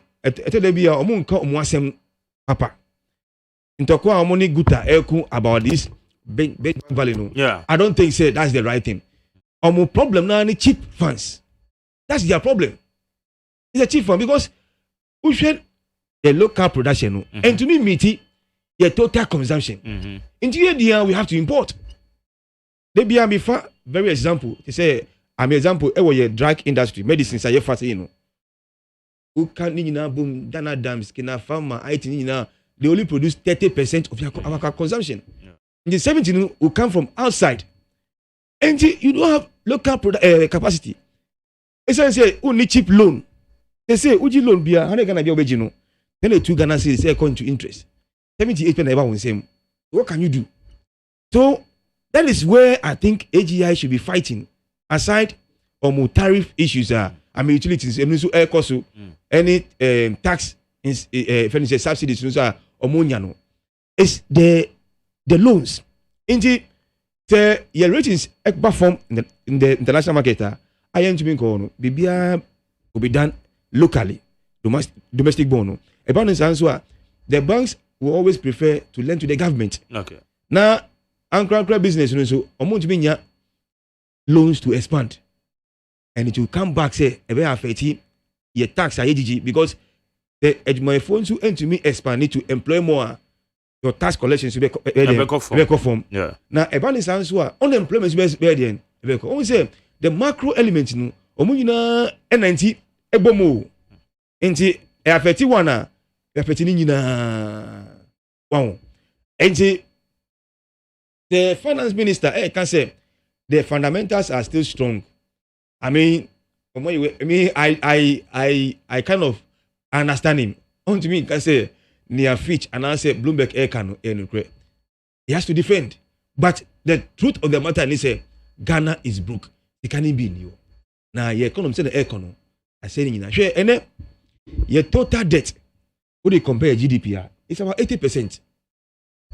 Wow. Now your GDP it's like your personal income, your income as a country. The woman says, Ghana, ye Juma, na say 100 cedis. 80 Ghana cedis, hey, loans. Wow.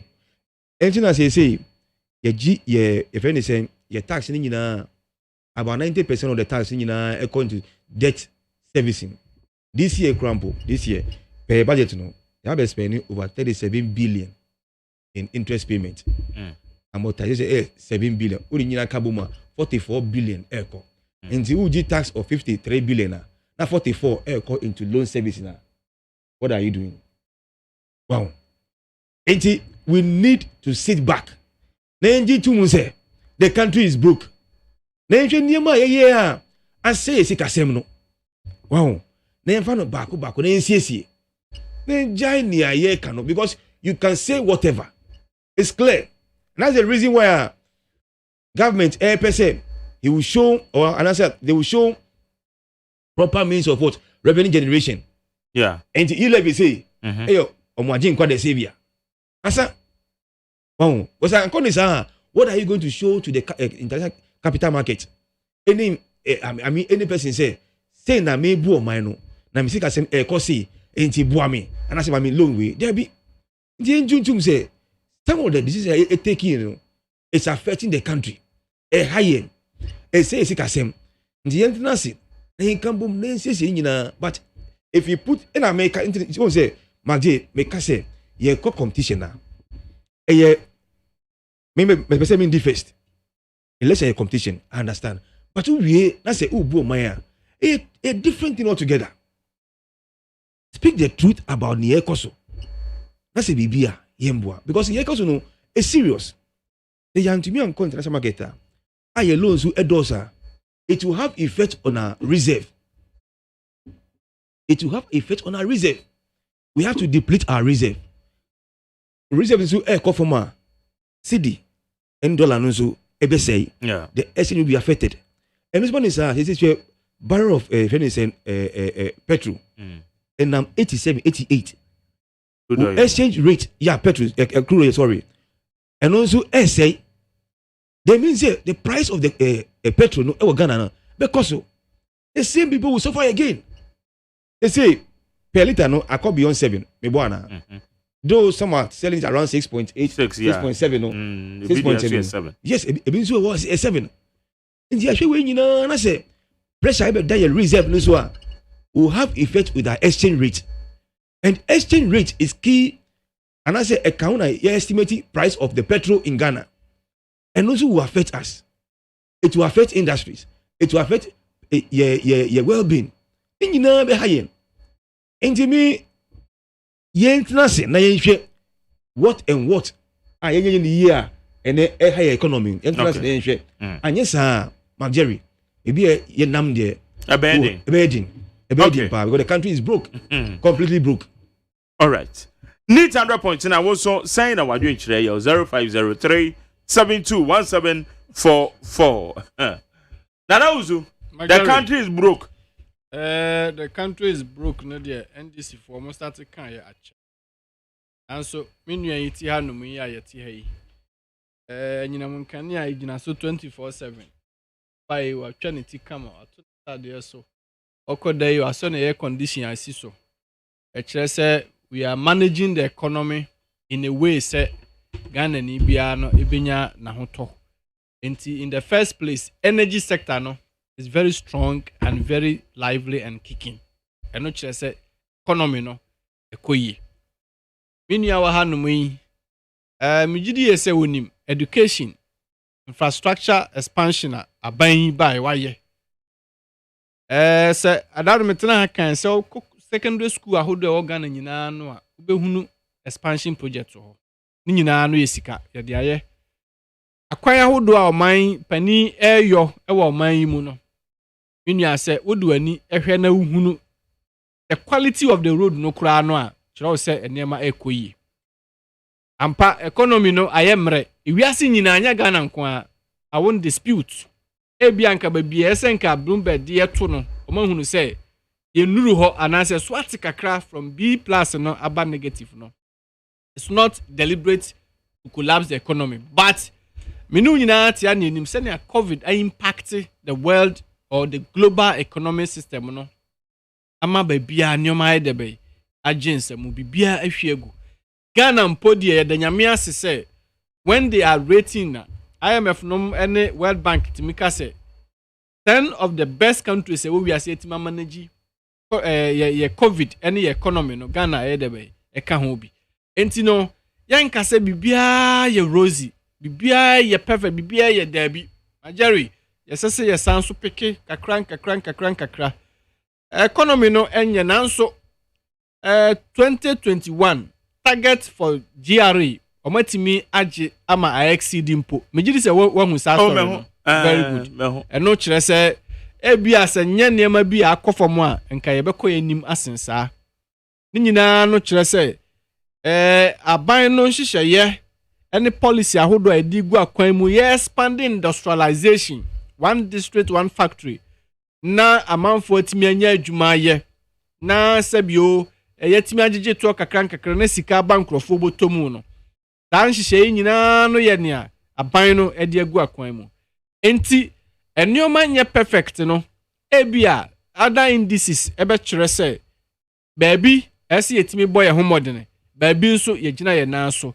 Enti yen kase bibia ye na yen kase niema nso ase dabi niema emu ayemre na mampani etoto nioma sebeya yeti hai ya ho ya nyina mahoodene yen suku sem ye hospital sem agric sector ene the commerce trade and commerce ni nyina no ye betimi atoto no yie ama Ghana fo ani aka omo nti megidi ye say we are in economy whereby adani den nyina no Jerry employment ekoso enti se brebia na yehun se economy no atete apansa munti for 2-3 years na ya say ya seize public sector employment mo bia ankofa obi adwuma mu even at that time no Ghana for yetena mu ohyew ene sabio amanfo wura dem ma yentumi na adwuma mu koduru hɔ no ma yadum nkane a wo ye baba unya bi na odi ayuti wo ye hairdresser unya nkane na odi aye obi ti ama no obi ye ebia organizer obi ye welder obi eye echese nyuma nkitinkiti nyina no virtually collapsed because there was mismanagement and you couldn't get money to buy power to sustain the energy sector. Yami hadom so omampani ene na ban ene na bedi akire eye adwuma yen hyehyɛ sɛ Ghana te sɛ deɛ nia no a ɔman ne ma no yebenya ahonhan thank you to ya ye de na covid ba enti nneɛma nyinaa sɛi na ya bobo sina bebree tabe mpradua sampanimfo sɛ memma aba na hɔ na ɛkɔm ananse ɔwɔ magyabai mekame sɛ wakwanya sɛ yebetimi sustain yen system no ene ye nyina munkanea ene ye suku sem ne ye hospital ne agric sector ne road infrastructure ne bibia no dia ene adenti na yenkoso ne enyo ene se samri ye koso no entimi wogide wa rehemu se eye no krase bia Bloomberg dia ba se ye from B+ no ya ba negative nanso indicators say what Ghana no as compared to other countries no e kira say Ghana we are capable, we have been able to manage the economy under the COVID system one. If we are seeing almost shutting down bebrebe niema koso even advanced country krampo no na niema agyegu no yenye had yetimi sustain up to this level. Na say impo the GRA has been able to exceed their revenue target. E kire say niema edida na kwan mu. Enti no my subscribe to too much doomsay ne say ne ade say ase bibia ase da bi yesere se opposition for no omo cancel a they should proffer solution so hunu na omo nya omo adwene say ya kan keke na ya mfa solution bia ama akwese wa ya analysis na bia uwi a wantimi am project se ne e bia ye ne se ye beboa na ye fa hanu ma sorry ye benya anu ye bi dia ba na yenye din na Ghana for yenhwe aban ene ye hyehyɛ ya ye di gu akwan mu me no wo kasai sesia posifo nkwan kura no nipa ya fa mo bro 4,000 most 5,000 just this year nkwan 2021 recruitment nkwan military nso IAB fire service migration customs aniema nyina no da so koso kire se eye emani da so ema mabunu no mabawa ne mrantie no obi metna radio ni TV so nka nkyerɛ wo sɛ kofa bo na papa ifa gu kwan ho na ebi obi aba abeto da bi esi a mampani sɛ o raise policy a ema nipa nyina ni da so nti education is priority nti sebeye na busua no ahodo no daakye wonso oba bi wo faase bi wonana bi ebetimi abeya odehye prekope esan sɛ onya kwanya ema ono nso amanfo college wo ko bi free enu nti no enne onya adwuma bi a ono nso sabio otimi kɔ eba abusua no adane pillar ewo mu enti sɛ sanhye we ye de ye adwuma na sɛ sabio ye ntungu ye shut down ne ye nka sɛ nema sɛ na obi fra bonten no obeka sɛ enema bi akɔkyew kakra much as we accept and want to improve upon it no ye pese ye ka kira manfo sɛ ma yenye entu ye ho so nka sɛ engineer bibia edebe ehwe egu na ndaso ni ho ndaso wo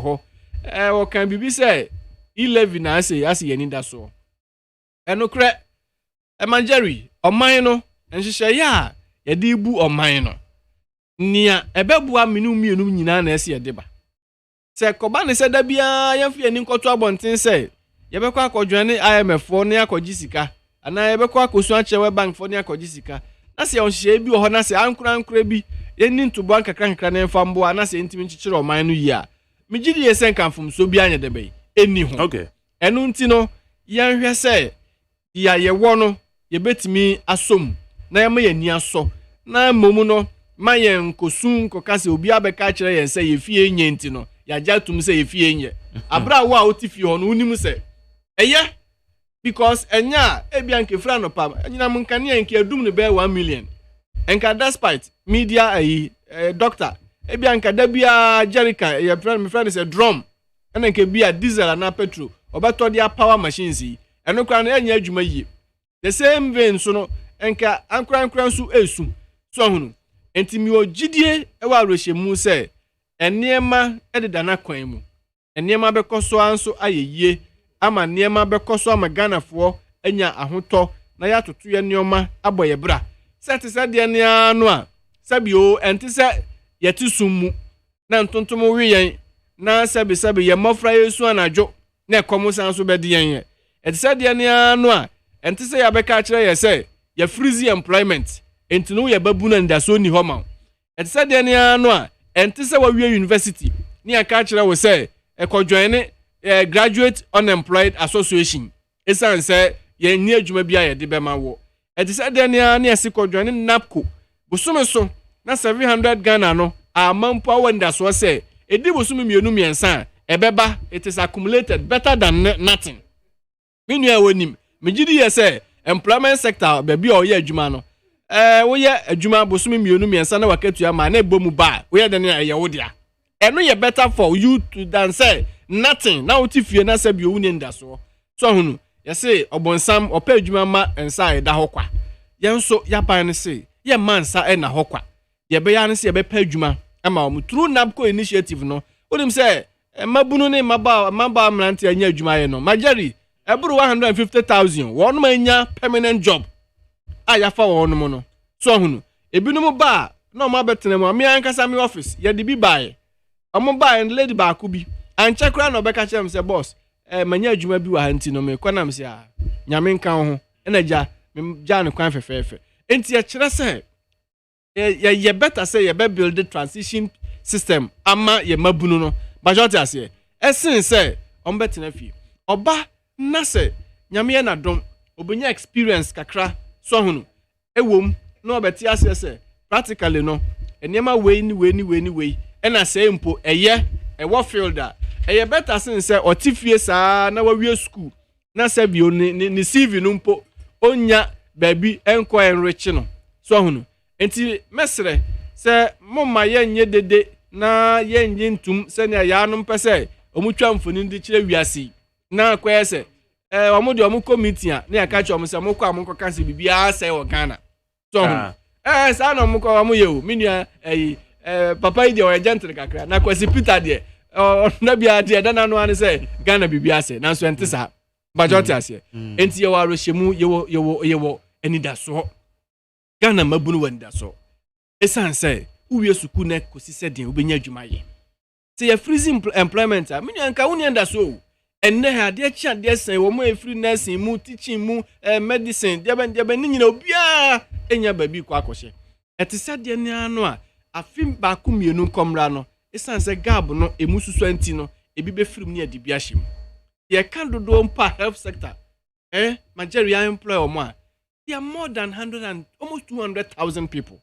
No within this 4-5 years period no abane de oma kwahye ho. So non-teaching staff GS some free education here by ye expansion there double track yi no we teacher for your employer o ma Majari there are over 70,000. And so can say na nyina bo ma kire wo say on mine no we are on a very good footing say baby ya ni kire no nda so wo ho.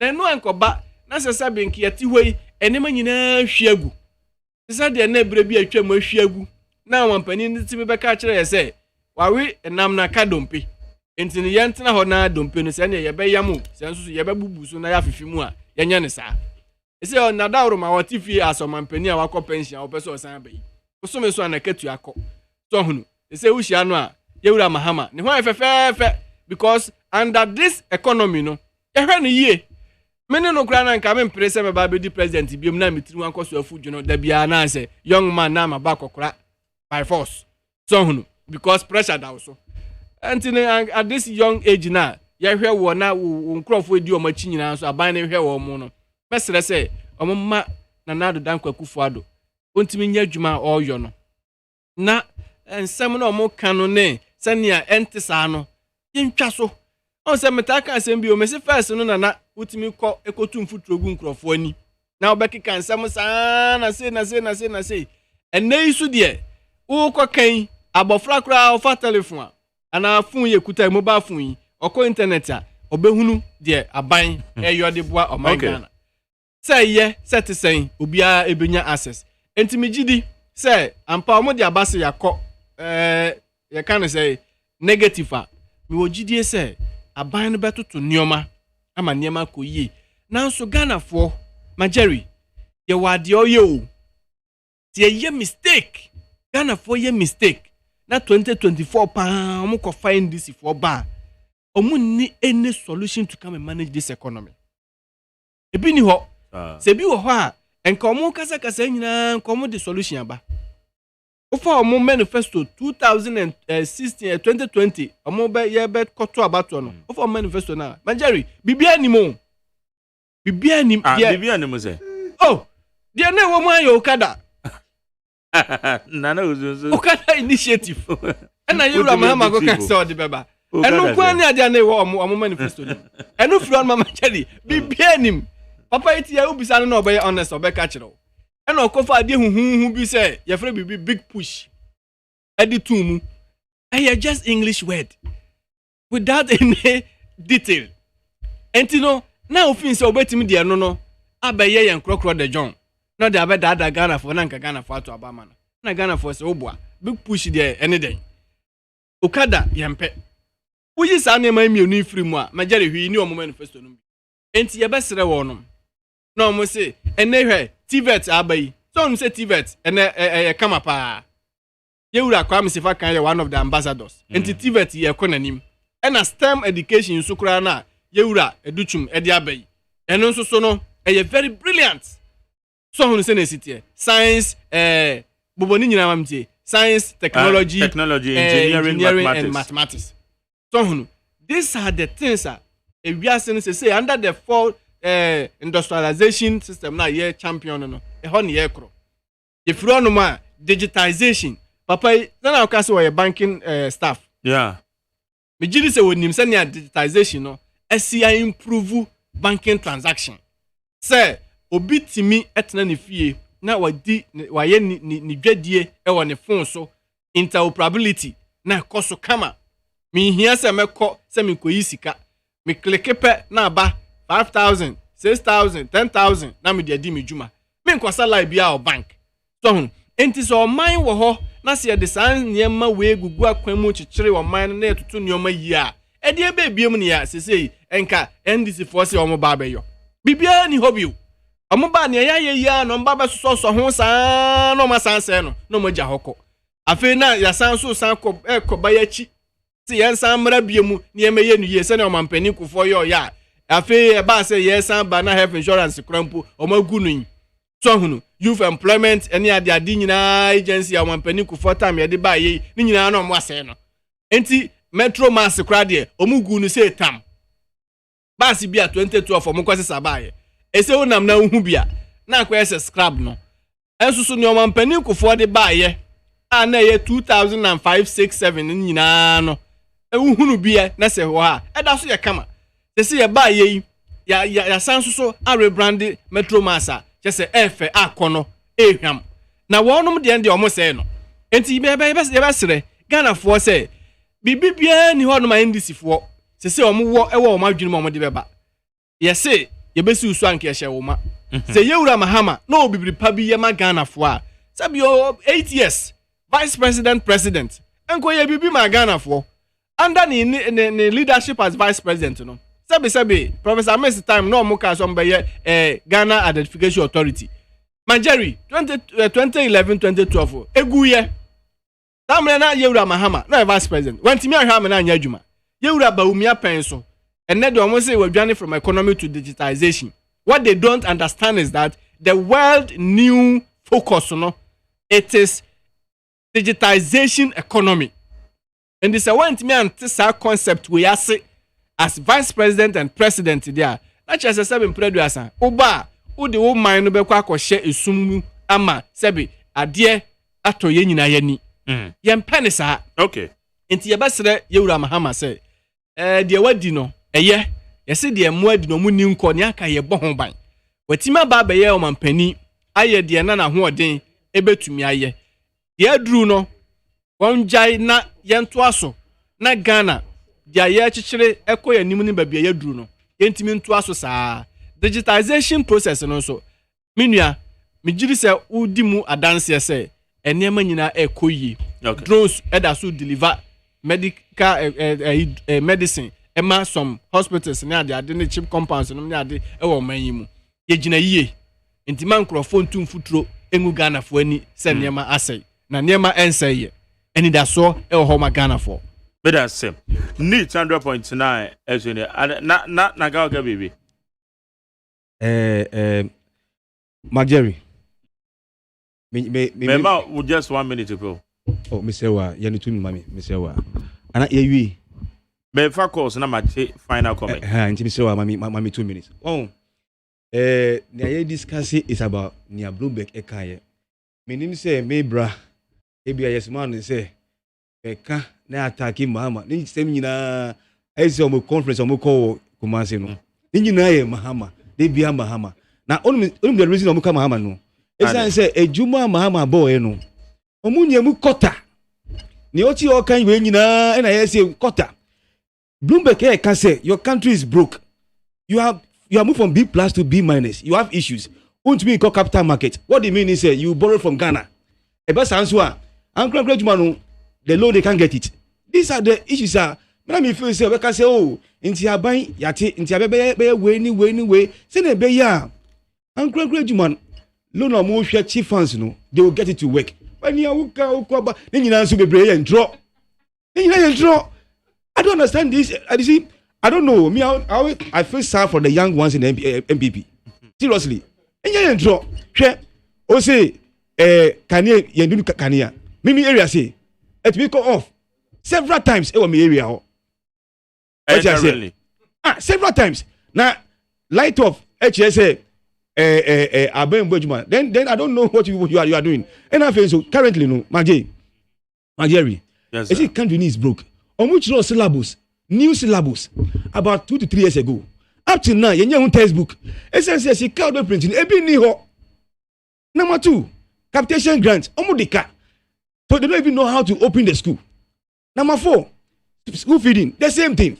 Or care about schools I see or secondary school. Look, it is NDC's get fund.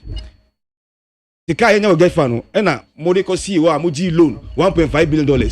Say Mudi schools in and also you are owing contractors. And I don't understand. Now maybe the reason why they be omukasa, let's attack Mama because a Juma or Mama a year no omunya kota. Now abaya wage loans, wage tax, 1 year oil revenue. Urinya kabuma 460 billion. To mean just in every sector. They see every sector be a bonnewa you can't show it. I mean, you attack your predecessor. No, Mama. Onuji loan ahin, oji tax ahin, kambom, embru 150 billion. One third, but she boy, every sector be a can, met me abo. And I also see, remember NDC, but NDC party, and it's a Ghana say, 5 universities were built by NDC party. Mumusi one book. Abaya Musi bida. I was 5 universities. Yes, me body nyancheo. UDS and NDC. Winning by NDC. Oh, invest in NDC. Sinyani NDC. So NDC.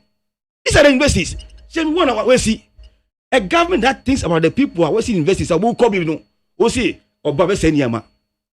Abaya All this time na so. Abe me ba wo maji. Abe all this come drug industries awo ha nyina and move their production to 30%. Please dollars mo buy no mo tumi nya hwe. Mo fa obi factory. Na mo da pentament dollar bo 1D 1F. They say what's the factory? They have been supported. Uba no o say ube see factory e this will be unsi bi da. Obi dey now that 1D 1F. What's a private person? No, yes, I no come manifesto no. Wo manifesto no. Yes sir. Yes sir. Yes sir. Yes sir. Yes sir. Almost say we build industry factory in every district. Uba in unsi here. Aha district. NPP government in partnership with the private. So they will establish one district, one factory. Ahamuka, Ukaikwe North, and answer also West were gone. Yeah, I was so West. In the factory, you see, these are the things. I'm going what control, sir. Now, Banso, as a young person, nice man, so was the same in Trona Ucha. I don't get them. Then that attack around Mahama. Nanipa no so, it's no bueno, Munyashi, Uko aviation, and then Utu a Solanopa, Edjari. A Paku Kawa Airport, to me call who 25 years old. If you have farmer, Ubejuma, Esamba back. Mahama. Yes, Mahama. Okay. Madam say, thank you. My last one. Oh, about say, Public Crabber. Up to now, we see one hospital from scratch, one bed, we see Bidao. Agenda 1 is a course. No, me see, Agenda 1. Me can say, we see 5 years. You can't mention one hospital in one area, say, what see? From scratch to finish. Now, Oseria, Bo Mohammedian, Otumisi, Legon, SEO, Rich, SEO, Bank of the SEO. You see, I don't get them. Me, I think say the young ones should learn. Say, Ebia, near Ramama, mo surprise no. Munko ni chen. Na mumbisa no. Na onto me give 460 billion unyashi. The country is broke. Yeah, can. Oka, ena, ASA, ena, the Bia Oka, free secondary school. I think they should change. The country is broke. That's it. Okay, my young man so and then you discuss a seminar. Speaker of Parliament, next seminar you decided some. The one where Mamma what young wants to see. I don't care. You bisa a year fish Bloomberg. One more downgraded Ghana the economy no to be negative. It's bisa say what are the realities? 0302243540 0302257902 0302257902. Mache. Hello. Memacho aha. Mejoso. Yes, sir. Memwaju Chairman Magi. Yes, sir. Oda so ano pam ju match. I say anopa ni anwumre. It is an yebekono. Okay. Maju metio yanko. Me pacho minute to pachi masomo taifa. Abraham mi fanchi apisi to enkoma Alhaji Habib Samani kaswana papa butu ena Chairman Nyansambo akwa Chairman Ofosu Ampofo Chairman Joe incoming deputy communication wa Shama ena Honorable Tortis or Lower West Achim Honorable Yakundo Sumichiano Yankopon company for him Chairman Magi maminda mi senior comrade oti wanimi ase wachire mama ni ada ho na MPP ni no de wama na shele credit me gina so 20 minutes ni wama na kasa bebre kwa no merit no credit me kacho che utume de MPP apan etoto mahama mamu on ferry mpo kasa de keke na e ode anase ne wo kan no krebi na wo kan abangba bi de me matu and this impany na say yenya commander of chief of Ghana Armed Forces na say Ghana Armed Forces take this. We see my fan share the commander in chief. Nankamaje, if I share Shawana, Nanadu Nimubi, Nasa NDC, Nanadu 2060, Mahama Mani police or Muko protect or catch them Mamas or Yani police, no new police indeed, or the invisible force, the data force, the security. Indeed, Opa Bemuno, Oman and Sadi the chief. Apiana, Buano Fane, okay, Medase. Including Chabamage, did you hear? Inti ni akosone de enye na na do amamu no enye se oyirewu na se wo de oso wada enyunu beto Medase bebacho majo e Bejo so Mr. Magjerim. Yes sir, you too. Yeah. afiwe and any Thursday I'm afraid Ushusu. The Mamma official. I'm a chair on Abu for sample for Martin Jiprin, a large sheriff. Now, I'm still for surgery. And a Jew, incoming deputy communication shaman. Yakupo Shramoni Wajumapa. Open a case here. You see, custom a pro attitude. If you're McGarry, my mommy, Dimidin, no class, I'm going to freak as well, baby, and penny 2 tunes. You see, custom a pro attitude. And Nepipira Atchinson and Danano Kufado.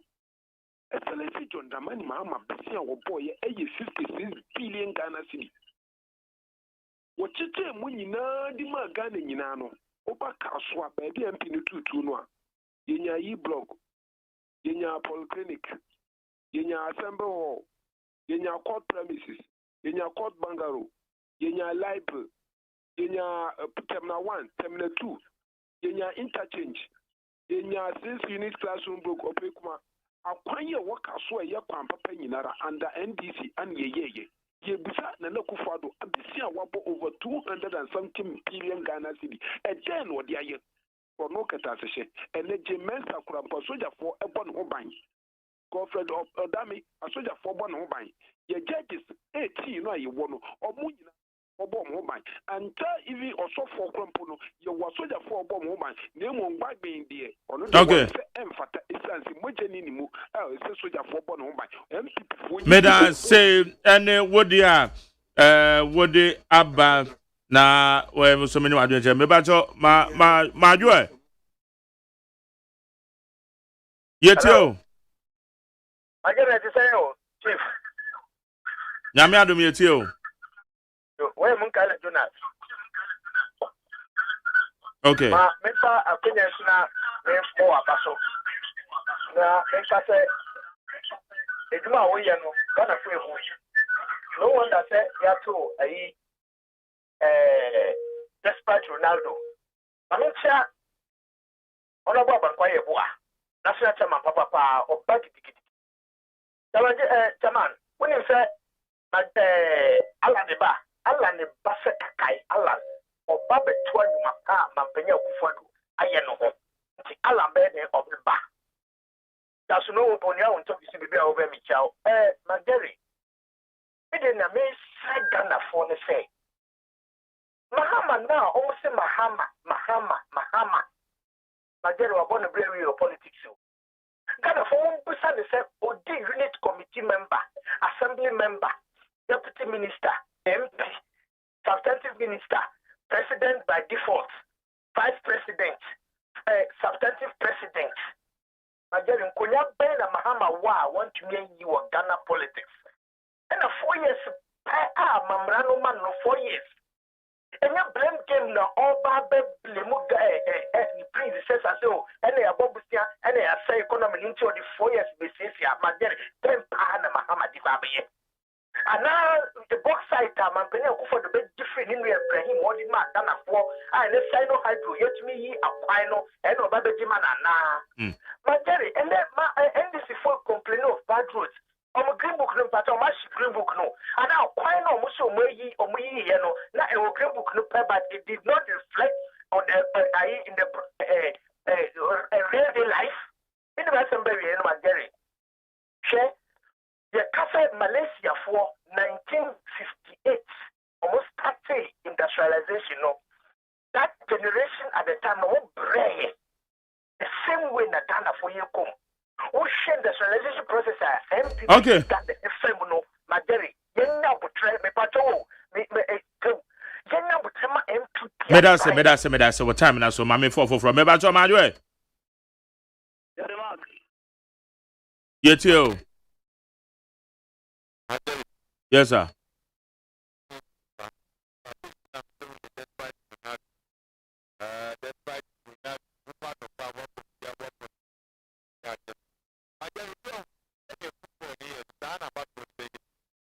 Ow.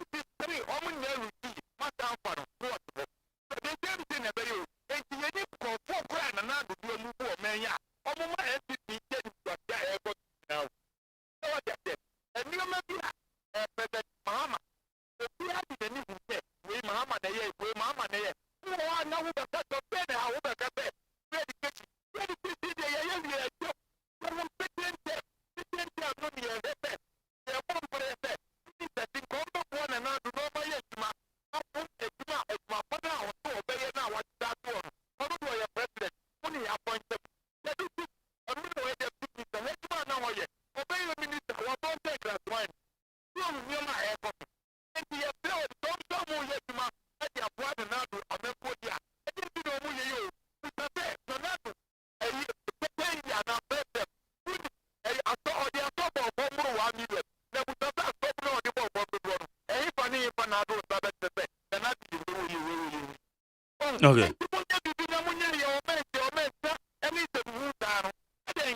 Mẹ́ta ṣe ẹni wájú ìkyerẹ́ mẹ́bàá tó mẹ́mọ́ àjò.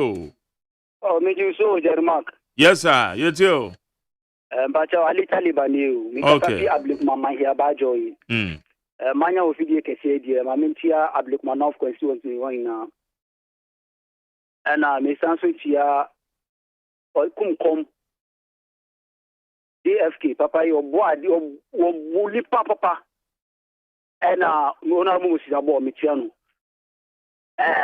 Denmark mi nwa na ya si former President John Dramani Mahama wa ejuma wa ye no na excellency na Nadu Dan Akufo-Addo wa ye mu kwata ejuma ben na John Dramani Mahama ye former President John Dramani Mahama ye yentre ejuma a omo tire se John Dramani Mahama ye nyina no atamis na ehia ase yen fa me say from Kasua interchange Uba Secretary interchange uko a rich hospital nyema omutre inanu enye John Dramani Mahama na ehia atamas na ehia say ke ejuma ewo Ghana excellency na Nadu Dan Akufo-Addo ejuma waye less than 6 years enye easy enti say beto so ewo man na ama MP party na so a Ghana ebetumpo akoyinima nkasa because say uhwe senya oman ekwa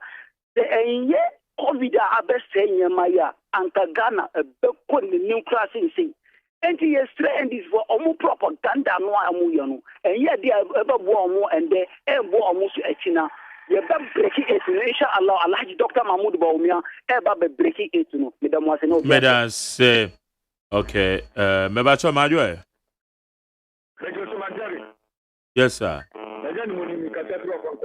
yo we menya ntana me chiam wo fa aja akoko ma na ji minister one day wakedi ka 80 no we breaking solid na min theater groova any 24 ko bia cha ya kikabu bomu sa na me dia me kura me ni dia me baye ni hu sa asoja fo mbo yi sa ban sa o we ka se peace ya police NAP ya ka se police de obi so and I think I'm also the only defending for war.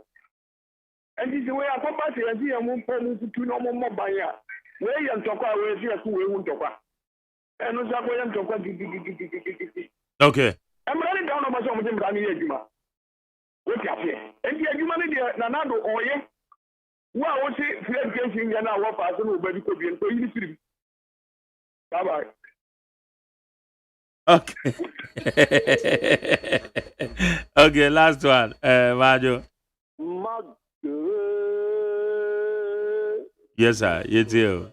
Now, I was going to bank in the one to say. Oh, I can say, why am Mama Janu? Madame for Papa no so. What is that? What don't Baba mean, country? My girl, yes, sir. Honorable Nitatos Global, see what you show or Kiao. You organize that thing. Honorable Bankoya Abu Asu call national chairman or Tiopa Yankupon Kaumo. Hey, na Obia 77 Wonu Babun Kunta Ewo Kaswa. Yakura 77 Yenama Yahu Ajima Kaswa MPA.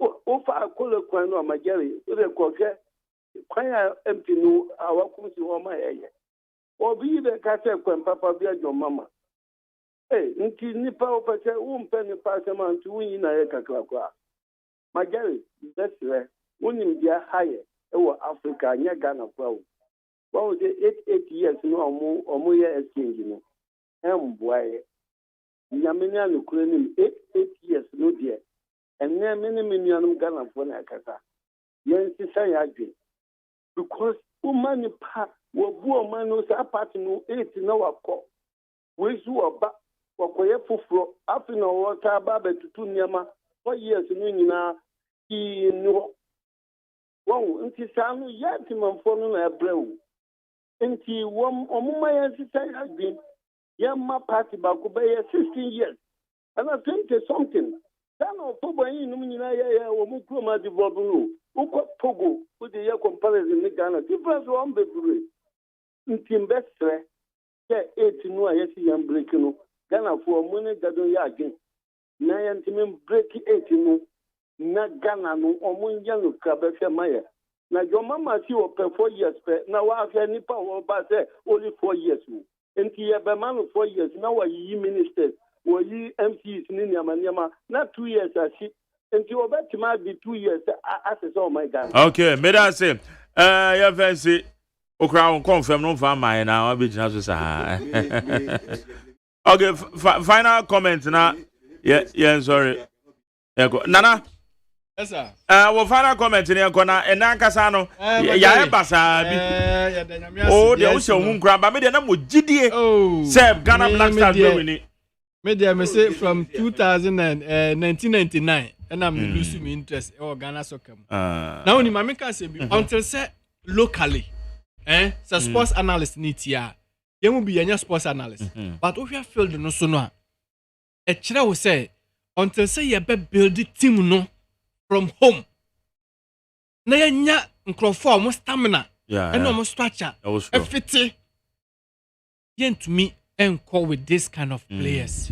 Me expert in soccer, but I'm telling you what I've studied and what I've known about the players. They are weak. Majority I say. Na young pet coaching so. I mean, otiase. It's not about color. When you kokonya mi broni, but nya otiase. Now no adi team no. Nyini build ba. I hope say I no be boy. You nyina high say team no. I say it's embarrassment. I mean, it's embarrassment. And say yeah, team akwa baby ya drui. And yes aban no, masa ya providing ya muhia bia dia mamo. Mun konko she go na mun konti anima. Na makogu anima. Na mo no GFA president no so am say Ghanaians need to rise up. Yeah, I mean nyama bi nkoye. Me for instance, when me say o man kofa coach aba now within 24 hours or 48 hours, no more the coach aba. Is that how you can I mean, not just a coach no harder though. Your mon friend mra. Ni na no nyenti ya basire. Saman for enso nkasa na yam build team Magari. Na ya this na ya catch Ghana for say. Say na etie bia no man no ye dia. Na na do dan kwakufu ado. Wo ye nefa mu de. Na yemfa gidie ene arehemu enta omochi. Enta yewura Mahmud Bawumiachi. Na ye ntoto neoma yie say. Say nea ye betimi ama internal Yesu busia bo ho e wa broche na afi ye kasa yi na internally betima nhihye de aboa ama impumtu akoso a ye nyina ye pe menua kola no kan say ministers no omomboa omampani mene ne ya adwene 100% obia ma nanimra ne ho so na ba bibia no a ne sector oda no seven preduasa e de ne call say on serve oman no ne Ghana for ontimi enkeka ne ho onya djuma omampani de wadru no okoso ada bia oye ne famudie intimesere nso say all the appointees no bia nso enye ne famudie. All right, so me na sempo say yewura His Excellency the President oye reshuffle. Some of us will agree and will support it. Okay. Say eno so beboa ama share etimi akoyi. Mr. President, they say Milobano on the player who bought 90 minutes. You lose. Nah, sorry, Suno. I think, say, I'll put all the blame on the doorsteps of the coach, the team. No, may I blame the coach because AFCON Hono, Oko no only 28 players in the call here. Well, only say these are the players me work. So you have to manage them for better results. On now all this pressure never 2 years because the first 2 matches manage players in a year and we will not have this pressure and going there and then Kumorosu share Ghana. Oh come on. Ashemi pa seriously. Na yes sorry me bra say yenya arishemu ewo MPP abemu. Abem we you can't do anything. Arishemu bem bio. Mo bano mo kasa bebre. One say. You can't do it. And I make us say mo feel say like mo ye program mo bo ora mama edin no mo njai na say na okra o man no mo ko ni nche no nche mo because 460 billion ye hwehwe they say the country is broke 460 billion ye hwehwe no 84 billion loan no and 86 billion tax we come 160 70 no hwe ni mo ye unye mu kota is it to come to the man no nche mo say na ye kra man no na say na ye coin there and we nya aban ya hwe say fuel okay hwe fuel e bia eko ni mo ekoso schools wa ba sa esi trimester semester basa obi ai complaining teacher for complaining and ni nyina so explanation about COVID here why can't you sit down with the teacher union if you are doing something and I make say enyin science and math quiz okay for bia tinasi na nkasa odi mu tinasa anka you really have the leader and you cabo no all ka say we don't know anything about it no yeah basa okay bibra enye government ayenya arrangement mu if you can't govern now mu sisa mu na mu free okay madam say enanwumre Torchlight Jumedie Nana Owusu appear Samuel or ye member of the MPP National Communication Team Security Analyst and Oba Beka your home ye Global Intelligence Security Analysis Center ono no ye Executive Director Oba Beka your home and na me wo Emmanuel Adote Alote ono nso ye former aspirant wo Enyaso Tuom Parliamentary aspirant Enyaso Tuom NDC honorable MP and or a member of the NDC National Communication Team woman ebo amia and the Jumedie ye de bro ye ra ho kakra de and am say Black Stars omo disappointing and no pay say dem dwa menum no na minim say wa ma atamfo anyame na minim say anka Black Star ba be hye menum anyam na enso ochena no pamo no show no minim de amabeka nti ye de si nyame ya adoma ye be hye organa muntie so eye ochena 5:30 sharp midin the Mark Jerry or say AGYEMAN Pius Bedu Banse na bo mi